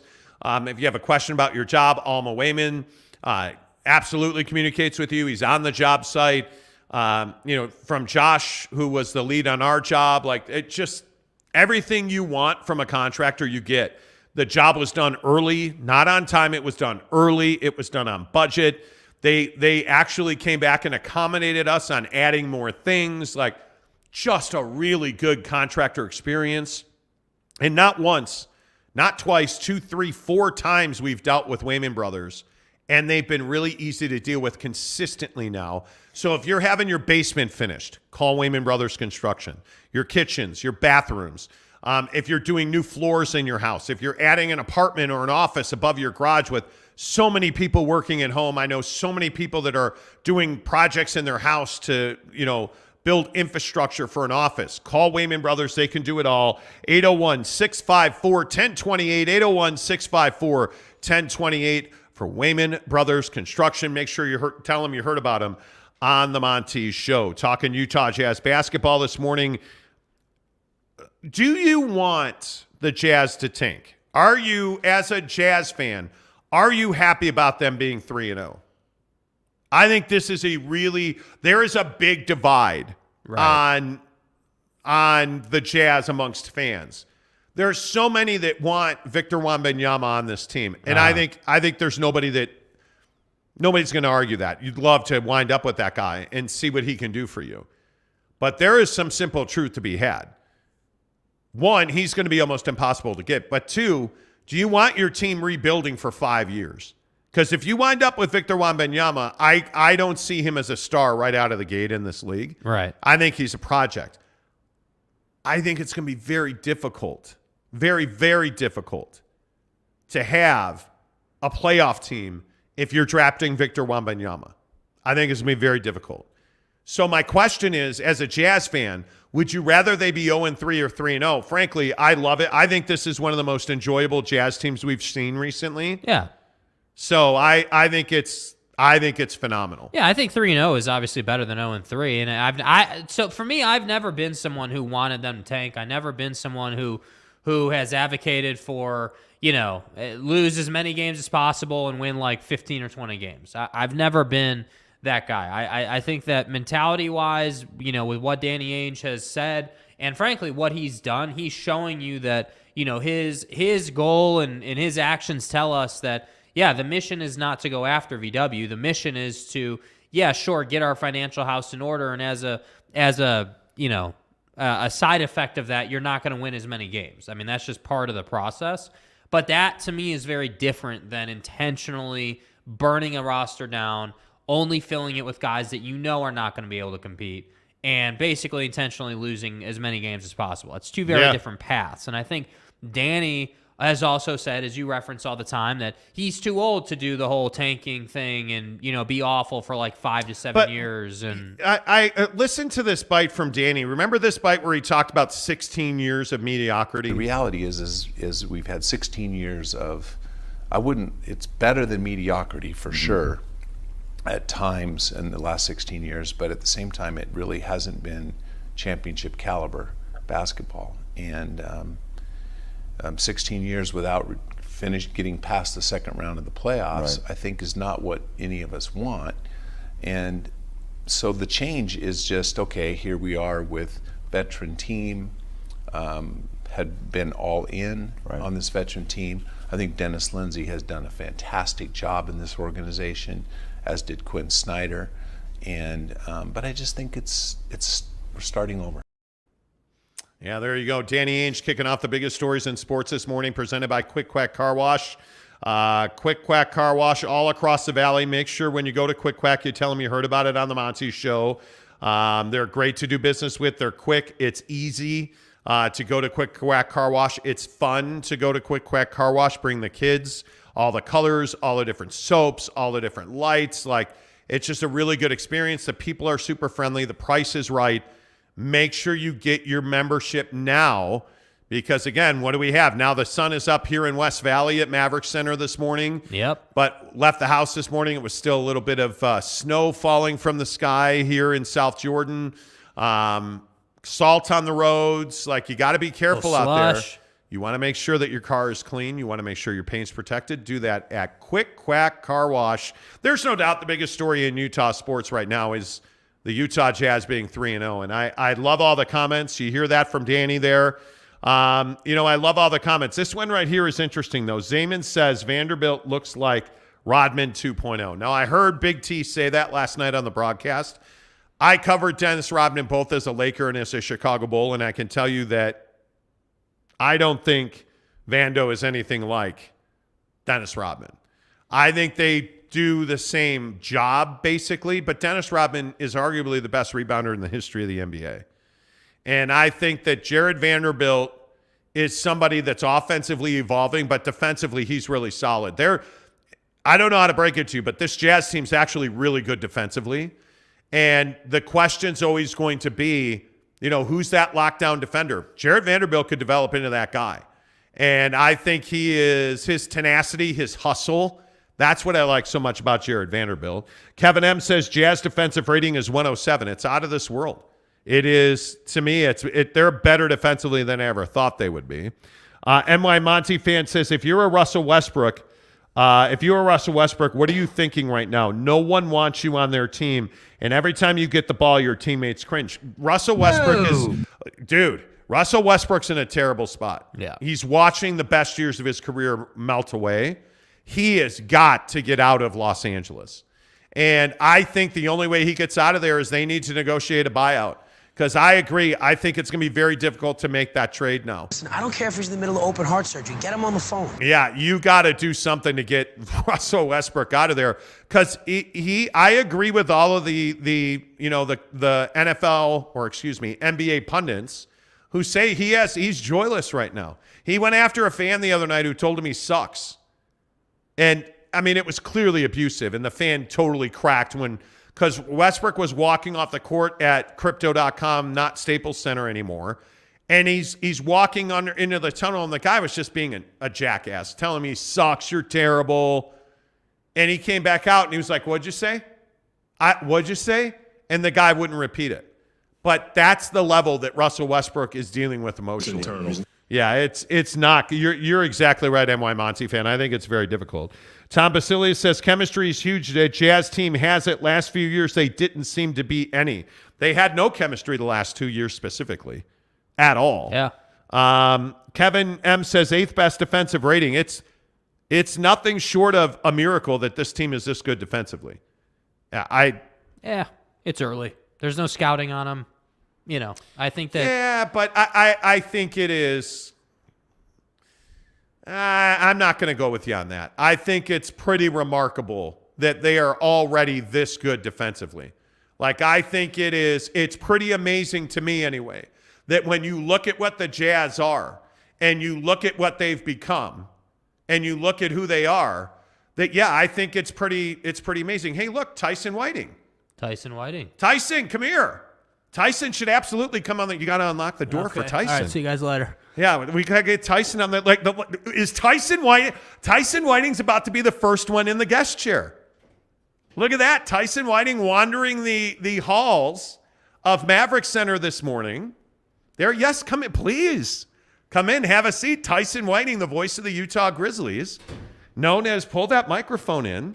Let's get hey, look, our first ever guest in the Monty Show guest chair is none other than Tyson Whiting. And Tyson, I guess he's going to be on 3. Yeah, it's 3. Good morning, Tyson. Good morning. I was just walking around Maverick Center, a nice Monday morning. I mean, it's nice inside. It's a little bit chilly outside, but yeah, just happened to be wandering in, and now here I am. Here you are on the Monty. Congratulations. Welcome to the Monty First Show. guest ever, man. You're the first guest ever in our studio, man. It's a nice looking studio. I really like the background. It's a nice place, I got to say. Thank you. I appreciate that. Hey, we're sitting here talking about the Jazz being 3-0. We were talking about this Saturday night on the broadcast that the Jazz are 3-0. Are you surprised? I'm surprised, but thinking about it, they've got talent. I mean, when you think about the 3 guards of Conley, Clarkson, Colin Sexton, but it's really been the front court. That was my question going into it, is how good's Jared Vanderbilt? And he's a hustle guy. He's somebody that he's going to get a lot of rebounds, and he's going to block some shots. And Kelly Olynyk's been better than I thought he was going to be. Game winner. Year. And Lauri Markkanen, he can't guard anybody, but he can certainly score. And he's going to allow 30 a game, but he's going to score 20. Yeah, I totally agree. He's very skilled. I saw him on opening night. I went to opening night, and the atmosphere was amazing. And his ability to handle the ball. I mean, you're a Bulls fan, so you know he is 6'10". Yeah, can pass. Like, there's a lot of skill to him, and so you put that all together. They have some depth. They've got a pretty decent bench, and they're playing team basketball. And it's going to be tough to game plan against the Jazz because on any given night, it could be anybody that could go off for 20 plus. Yeah. Are you the guy that's happy that they're 3-0? Should they be where do you come down on the whole tanking thing? I think the NBA is probably going to do something about it. I think what the NBA should do is the bottom 10 teams, or maybe even everybody that misses the playoffs, you get equal odds. I think that's what the NBA probably has to do. That's the only way you're going to combat tanking. Ooh. As for the Jazz, I mean, the players and coaches, they're going to go out there and they're going to try to win. You know, it's really the front office that's got to look long term. And, you know, maybe mid-season, you know, Mike Conley towards the end of his career, maybe they try to trade him to a contender to see if he can win a championship. Same with Rudy Gay. Yeah. Other than that, it's just like you got young players, but it's almost like if they were trying to tanking, they did a really bad job of it because they got good young players. Yeah. I don't know if Jazz fans really realize just how good Colin Sexton is. Well, and I don't know that he's 100% yet, but what did you say about relegation? Because I really like that model. Yeah, the NBA is kind of talking about putting together a relegation thing, like much like the EPL has overseas. And, you know, there's not a lot of specifics on it yet, but I personally love that idea. I think having to pay a price for tanking, you know, whether it's, you know, what Tyson was just saying about equal odds in the draft or whether it's relegation, I think you have to do something, you know, to discourage it. Because your point about, I would agree, you know, like, hey, you're showing up, you know, you're going to a Jazz game to see LeBron, but they're load managing him. That's terrible for the league. Yeah, I mean, when you show up at a game, I think you want to see the Kawhis. I think you want to see the better players.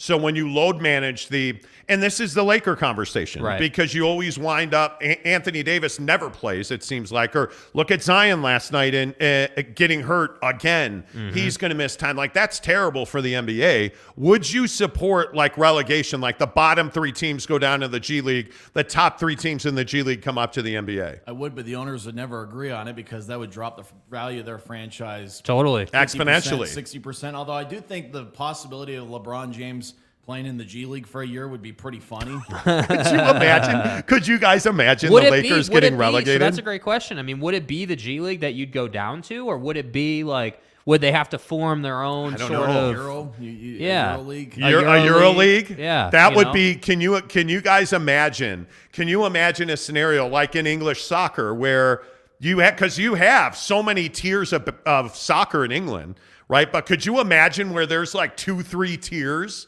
of NBA teams? I can't even imagine. It's like a NBA league. Second tier. You know, they'd have to come up with some sort of a name. Or it's what Tyson said. What are you gonna say to Jeannie Buss when you relegate the Lakers? But they wouldn't. We're worth $1 billion. They wouldn't be in that position because they know they'll get relegated. That's maybe the true. Point. That's the essence of it. Could you imagine? Somebody's got to go down, and the value of their franchise goes in the tank if they got to go to the G League. Then you got to work your way back up. But look at how bad the Knicks have been. Yeah. Can you imagine the Knicks getting relegated and being worth like, I don't know, they're worth $300 million instead of $1 billion. Like, I cannot even imagine that. Yeah. The Knicks are at Maverick Center to face the Salt Lake City Stars. That would be awesome. Yeah, Jalen Brunson coming to take on Zaire Wade. Can you imagine? Oh, my God. That would be crazy. Anyway, what are your thoughts on BYU, Tyson? I think they need to do something defensively. I'm not sure how much talent they have on the defensive side of the ball, but the concerning thing really about the Liberty game wasn't that they gave up 41 points, but it looked like the effort wasn't there. Yeah, they didn't. Defensively, they didn't have heart. And I got a feeling Tuiaki might end up being the fall guy there. It's going to be tough for Sitake. He's going to have to make a tough decision because Tuiaki might be the best of friends with him, but there might need to be a decision there. And I didn't really get to see who was calling defensive plays. Kalani said it was him. That's probably tough if you're Kalani because, you know, I think that was the move that he was going to make to try to jumpstart the defense. And he didn't jumpstart there against Liberty. Yeah. So and it wasn't like BYU could run the ball. And that's something when BYU was at its best offensively, you know, they were able to run the ball and create that balance. And when you get a balanced attack, especially in college, when you can be unpredictable with run and pass, I think that that's a formula for success. And BYU, with some injuries at the running back position, and unfortunately with Brooks, he just doesn't seem like he's got that burst of speed that I think that he needs. He's somebody in the fourth quarter at 230 pounds. He can be tough to tackle, but he just doesn't quite have enough speed and quickness. Yeah. Hey, by the way, you're getting a lot of people liking your takes. NY Monty fan says, liking Tyson's takes. Well spoken. Let's go. Let's see. Load management is bad for the product. I think we all agree with that. Yeah. Zayman says, love Sexton's jump ball trash talk.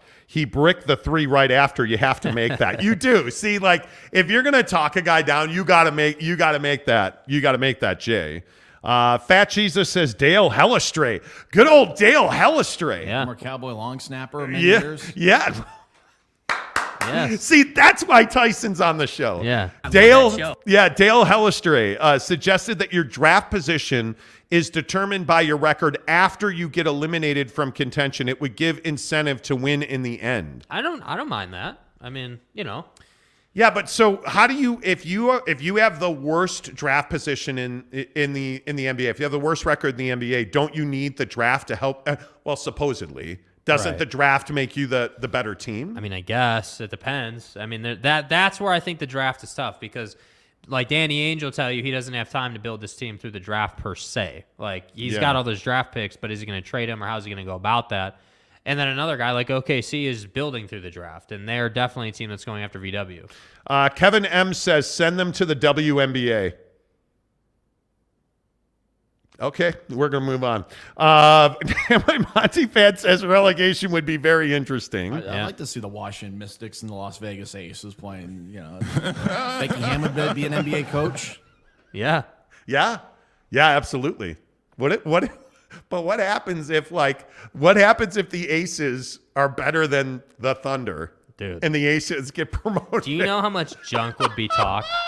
How amazing would it be if a WNBA team got like elevated over an NBA team? I don't know. All right, talking Jazz basketball on the Monty Show, presented by the Advocates, UtahAdvocates.com.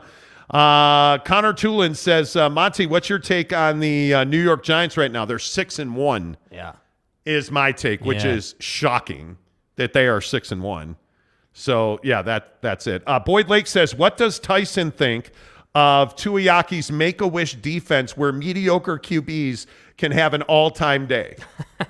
What are your thoughts on that? Chicken and the egg thing. It's the defensive calls maybe are one thing, but how much talent's really on the defensive side of the ball? Yeah.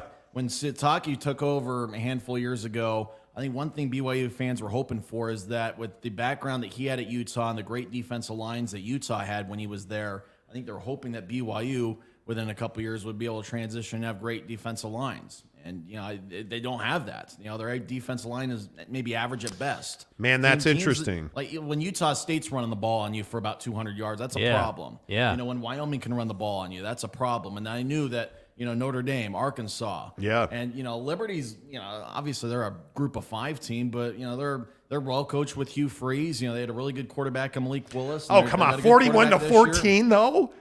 40. That's embarrassing, right? Am I making too much of that? Losing to Liberty like that is losing to Liberty like that, right? I mean, that's embarrassing. Yeah. I mean, there's no way to get around that. But what you said there about Utah, I think a lot of people assumed that BYU was getting Utah's defense, and I don't know if it's recruiting. I mean, certainly Utah's far more talented defensively. Mm-hmm. I think we would all agree with that, right? I mean, there's no Cole Bishop on this team. They're, like the Barton family. Real. Yeah, well, it's totally keeping it real. The Barton family legacy doesn't exist in Provo, right? But when you look at the talent that's there, I think there's more than enough talent there for this team to be winning games against, with all due respect to you, to be winning games against Liberty. It doesn't even matter to me where that game is played. Mm-hmm. It shouldn't matter that they played that game in Lynchburg. With all due respect. You're freaking BYU. You should go in there and you should win games. Well, and that's the expectation. And I think that's why it's so frustrating. And that's also why it's embarrassing. I mean, if there was no expectation of you dominating a team like Liberty, then it can't be embarrassing, Yeah, Kay Nurin says, have Tyson on every day. He should be on. Well, Tyson, I mean, your public is here. The audience, I mean, the audience is waiting for you, That's Tyson. right, T. So, good job stealing the show, Tyson. Jeez. I was just walking in. You were the ones that invited me. Exactly. We summoned you. It's pretty amazing. Is the chair comfortable? It's a comfortable chair. I'm trying to figure out whether I lean back on it or sit forward. I think sit forward is probably the best way to go. Yeah. Especially since I have really short legs and I just can't really lean back. But look at the shoes you're rocking. Yeah, love them. I found them on Nike.com and, I like it. Caught me at the right moment and I just hit send. I like exactly. Let's do this. Let's see. All right, couple more. And I mean, I guess what we're doing now at 8:50 when football at 50 rolls in here. I guess we're just melting pot the topics. It's amazing. You guys have been great today. Josh Levern says, don't ask Boogie Cousins about the WNBA. Yeah, boy, seriously. You don't want to do that. Relegation counters the NBA culture in every way, so it couldn't happen, unfortunately. But I would love a postseason tournament to determine draft order between non-playoff teams. It's interesting you bring up that tournament because we know that there's going to be that mid-season tournament. Yeah. And it's a matter of when that gets done. But I also think this changing of the CBA to the one and dones. I don't know what you guys think about that. Like I actually am a huge fan of sending the 18-year-old kid, the 17-year-old teenager to college. I mean, there's too many stories. And again, not to keep pointing at Zion Williamson this morning because I know I've done it 1,000 times, but you look at Zion Williamson, hurt again. Yeah. He is on the verge of becoming the biggest bust in the history of the NBA. If he has another injury-plagued season, I mean, let's be honest, it's his ass. He bruised, he fell. He's not going to be out for the year. But this is a guy who hasn't really contributed. And now he's hurt again, and they lose because he was actually playing well. Yeah. And I think he's gotten off to a good start. He had 25 points in 29 minutes last night. Yeah, I mean, the guy, when he was on the floor, he played really well. Right. But if you're not, what do we always say? Your best ability is your availability. Well, I was confused because I don't have the channel the Jazz games are on, but I was like, okay, is he out the rest of the game for the injury because he didn't play in the overtime, or was he on a 30-minute? Was he on a 30-minute restriction? Load management. Yeah, Tanner Plummer says, wait, who's that guy? It's Tyson Whiting. Yeah, the voice of the Utah Grizzlies. No. See, Tyson is far more important than that. Tyson, and you may remember this. Of course you remember this. Tyson was an integral contributor at 1320 K-Fan. The sports leader. He was. Tyson was part of our group. Yeah. Who, by the way, everybody who was at 1320 K-Fan, and Tyson and I think we've talked about this. Ben Anderson's at the Zone. Like I have no. Where is Napoleon? He's working a 9 to 5. You know, is he really? Yeah, good guy. Good guy. Yeah, I miss Napoleon. Yeah, I haven't seen him in a while. The late great Will Smith. We had a phenomenal morning show. We had a fun Will Smith, Ben Napoleon Wilson, myself, and it was Gunther, Ben, and Tyson on the afternoon show. Gunther, I don't know if he's still. Jeremy Bolton, I think, is the one who told us that he saw Gunther at Salty Peaks. Yep. I haven't heard hide nor hair from Gunther in years. Yeah. So I don't know, but Tyson's far more than the voice of the Utah Grizzlies, which you are, by the way, the voice of the Utah Grizzlies. But do you have fond memories of what do you remember about K-Fan? Well, I really enjoyed going to Jazz games and covering them. Those were a lot of fun, and covering BYU practices and Utah practices. And I remember I had kind of a Saturday scrub show for 2 years from 2015 through the end of it. In fact, I had the last local show on 1320 K-Fan in its history, February 25th of 2017. Wow. Do you remember it that well? I remember it wasn't a particularly good show, and I didn't save it. I didn't save it on my flash drive. And then that's awesome. Wake up 2 days later, and there was a snowstorm. And, we had a 10 o'clock meeting. No clue what the meeting was, but once we got there, I found out what the meeting was for. And a lot of people have asked me about that. So I got to K-Fan in 2013. I left in 2015. They had offered me a contract renewal. They wanted to give me a year-over-year contract because they thought they had a buyer for the station and they were trying to sell the station. Right. And so my wife had a job in Tempe. We wound up moving to Arizona. And then a year after that, they were like, well, hey, we have somebody else now owns the land under the transmitter. So we don't know how long. Do you want to come back and do the morning show? And I was like, nah, I'm good. And then I remember the day that Tyson mentioned there that they turned off the station. Will Smith called me and was furious. Yeah. Oh, my goodness. But the funny thing is, Will and I didn't talk for 6 months after I left K-Fan. And then we talked every other day once he called and yelled about good old Tim. Oh, man, you remember Tim Lewis doing the morning show? And oh, man, it was crazy. That was 3 great months. It was. That situation was crazy. But I only say Tyson Whiting is here because Tyson Whiting and I have known each other for all that time. MY Monty fan says Napoleon is in Idaho at the chicken farm. Is he really? He went to BYU Idaho. Yeah. for a while. He knows the area well. He does know the funny area thing well. about that day when the station folded, me and Will Smith got the news at the same time. We walked out and we were stunned together on that snowy day. I'd been doing some game night stuff for about a month with Adrian Denny, who at that point was the voice of the Utah Grizzlies. So for some reason, I'm like, I got to drive to Mavericks Center. I got nothing else to do. My day's now opened up, and I can't go play golf because there's 5 inches of snow on the ground. So I walk in. First thing I do is change my Twitter handle. It was at Tyson K Fan, and now it's what it is now, Tyson on Sports. And he's like, "We'll find something for you to do. We'll figure it out." 3 hours later, I'm in an elementary school holding Grisby's head, waiting for an assembly in an equipment closet. This is not how I expected the day to go. Yeah, that is funny. Ruff's official says, I like the new setup. Can you guys do a split screen with the red chair and hide the cables behind the chair? Well, I mean, I guess we could and for Ruff's official, we're doing this for Ruff's official, Jake, which there is some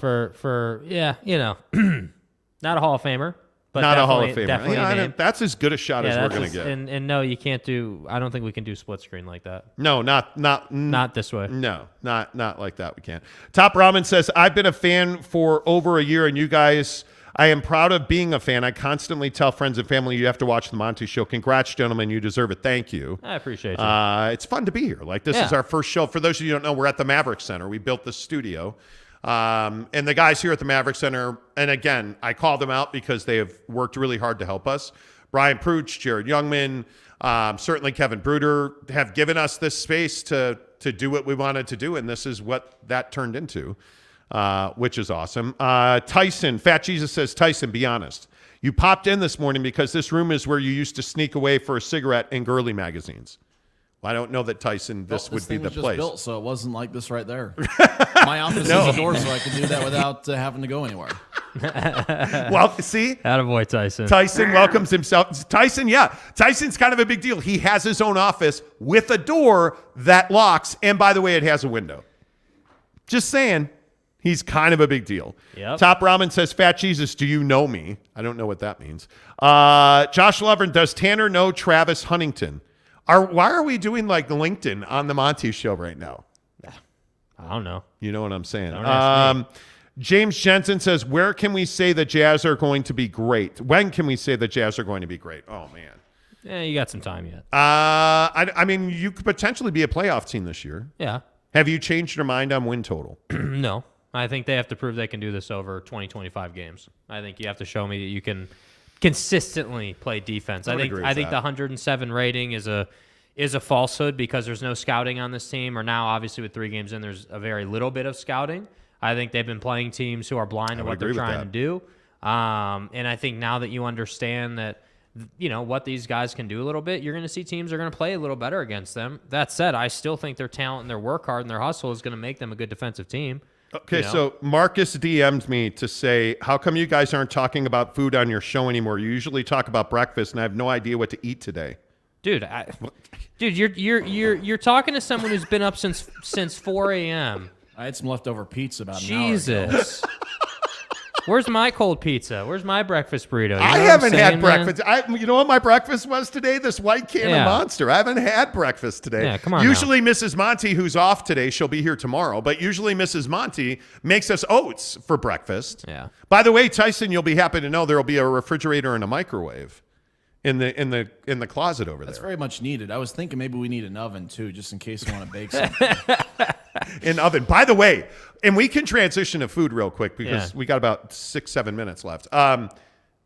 We had a Costco pot pie. So dude, we were here yesterday. The Grizzlies played Saturday night. They beat Rapid City in one of the best hockey games I've been to in forever. We are here until probably 11 on Saturday night. We're driving home and we make our schedule, and we do kind of a reality show that we're doing with the Grizzlies and whatnot.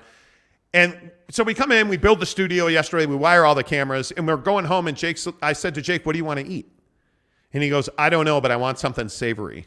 Yeah. So we went to Costco and we got a pot pie. Hell yeah. And that was amazing.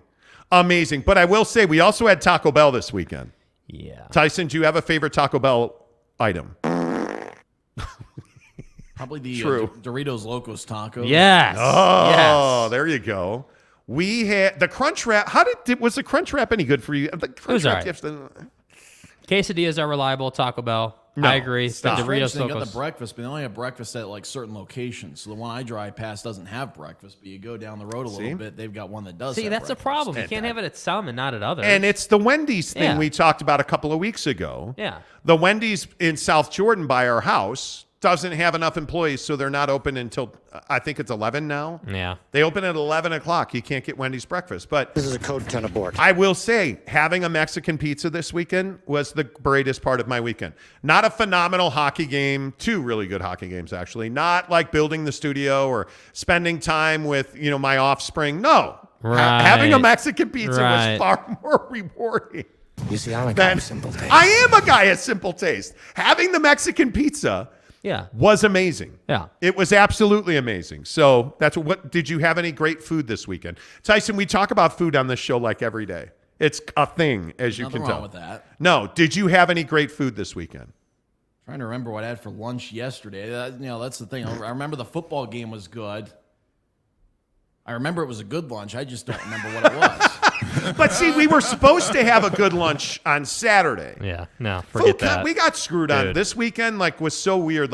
We were supposed to have a good lunch Saturday, and then one of the guys here at Maverick Center was like, hey, can you come in a little early to do this thing? I was like, yeah, sure, no problem. So we kind of blew off lunch. Right. And then Mrs. Monty, with the save of a lifetime, there's the Break Sports Bar is over there. 2 minutes from here. Yeah, 2 Oh, minutes that's a down good the place. street. Yes. Every item's good, and there's a lot of good. Yeah. You could go there Yes, 10 different sir. times, get 10 different things, and they're all good. We got the club sandwich, and the club sandwich at the Break is phenomenal. With fries and their ranch, so good. So good. So good. So yesterday, what did we had Taco Bell yesterday. Well, no, we had McDonald's for breakfast, right? We did? Yeah, we did yesterday. Oh, I had mini frozen pizzas. That's what I had for lunch. Oh, that a boy. Are you a Hot Pocket guy? No, it's just those Totino's mini damn. pizzas. Cut it up in 4 slices. So good. The Tostinos pizza rolls are in the Monty Show Hall of Fame. Yeah. See, that's why we need a microwave. As because far then as we get pizza rolls cholesterol. whenever. No, I'm never going to eat another pizza roll. They're terrible for you. Kanai Johnson says, homemade enchiladas on Saturday with homemade tortillas. I licked the plate. Nothing wrong with licking the plate, dude. It's Nothing. your plate. It is your plate. Yeah. Exactly right. You can do that.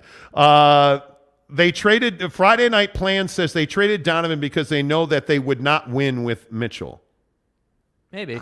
I still don't understand that trade. The Donovan trade, at least they got a huge return. The worst trade of the offseason was Bogey. Yeah. Right? Yeah, I mean, for sure. are you on board with the Bogdanovich trade? They didn't get much, but Kelly Olynyk's played well the first 3 games. He's taken a charge in all 3 games and really has made an impact. And he's really offensively done more than I thought he would.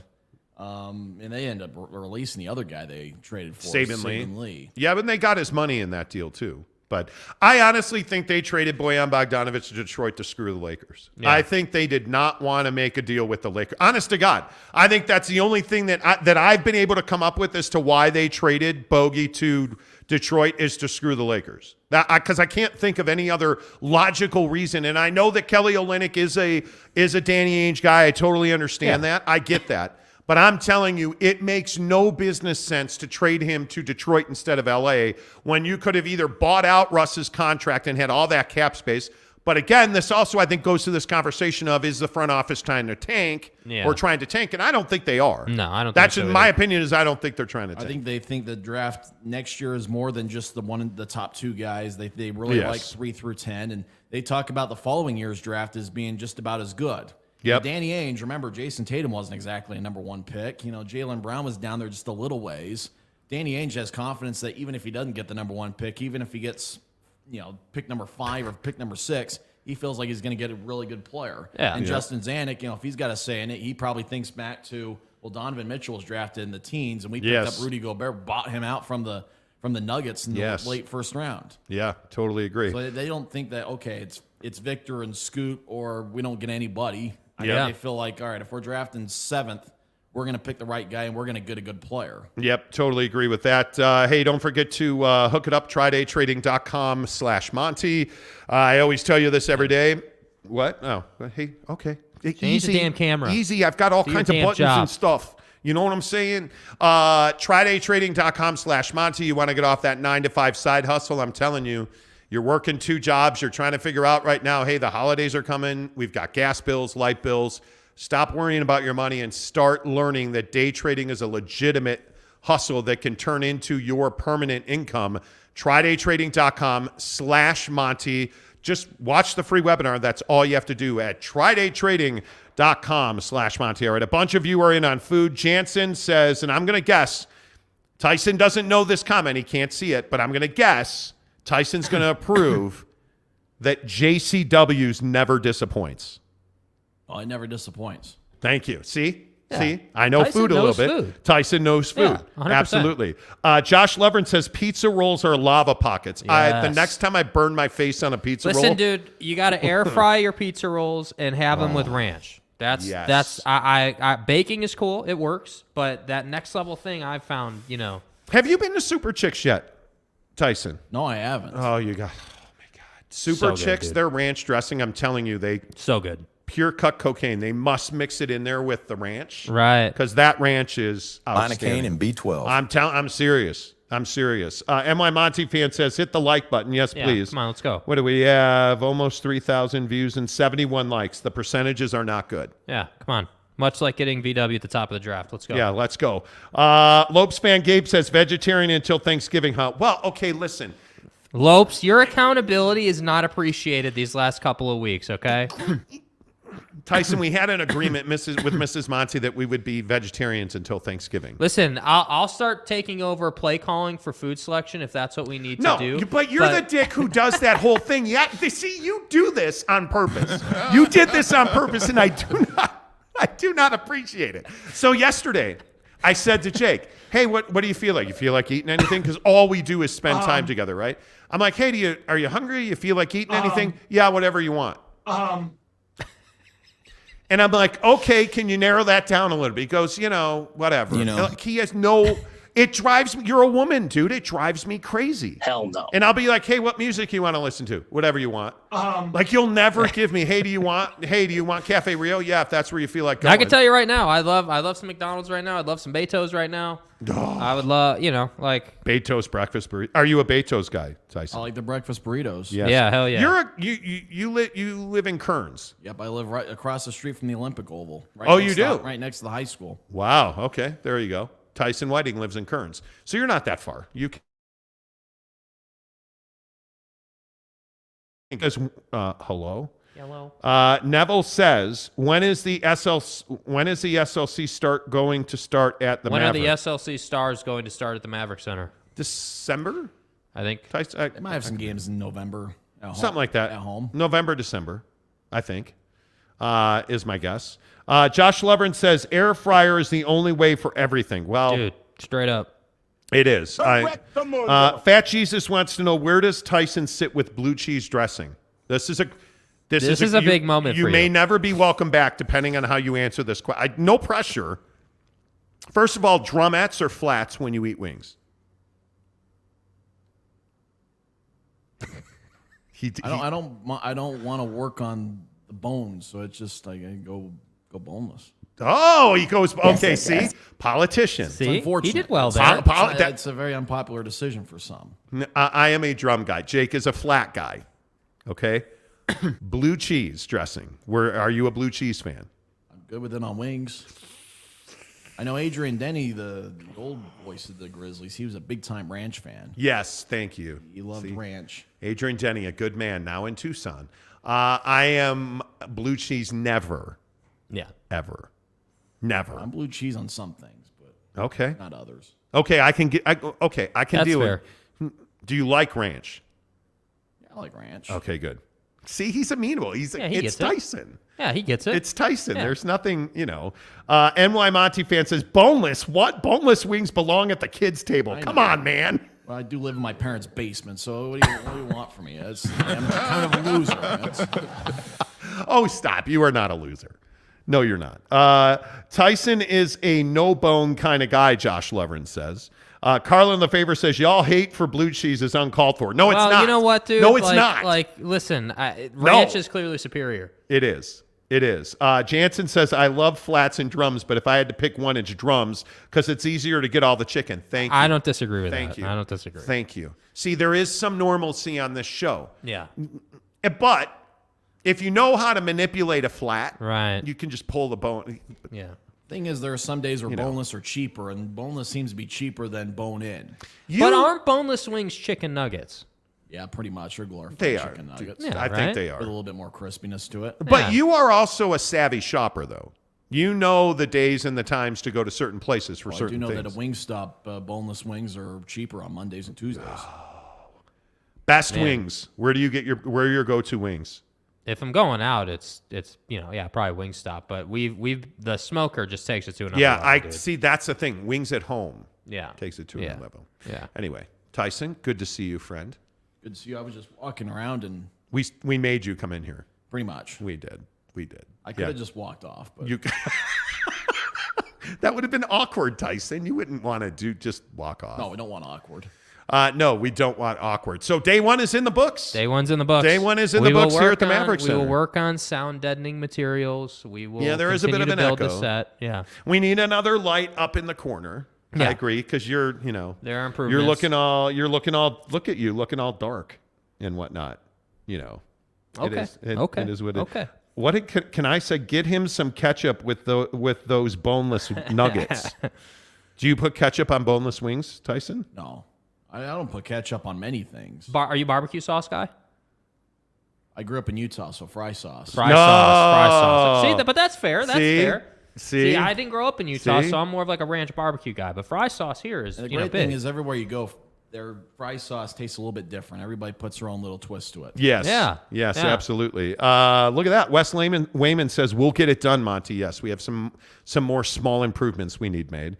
Jansen says, I love the studio, guys. It looks sick. Thank you very much. Thank you, sir. Thank you very much. Roll the music, kid. A big thank you to all of you guys. Another huge show today. Thanks to all of our sponsors. Obviously, the Advocates, UtahAdvocates.com, Barbecue Pit Stop, BBQPitstop.com, Papa Murphy's Pizza, Quick Quack Car Wash, everybody who makes this possible, thank you so much. Until tomorrow, say goodbye, Jake. Goodbye, Jake.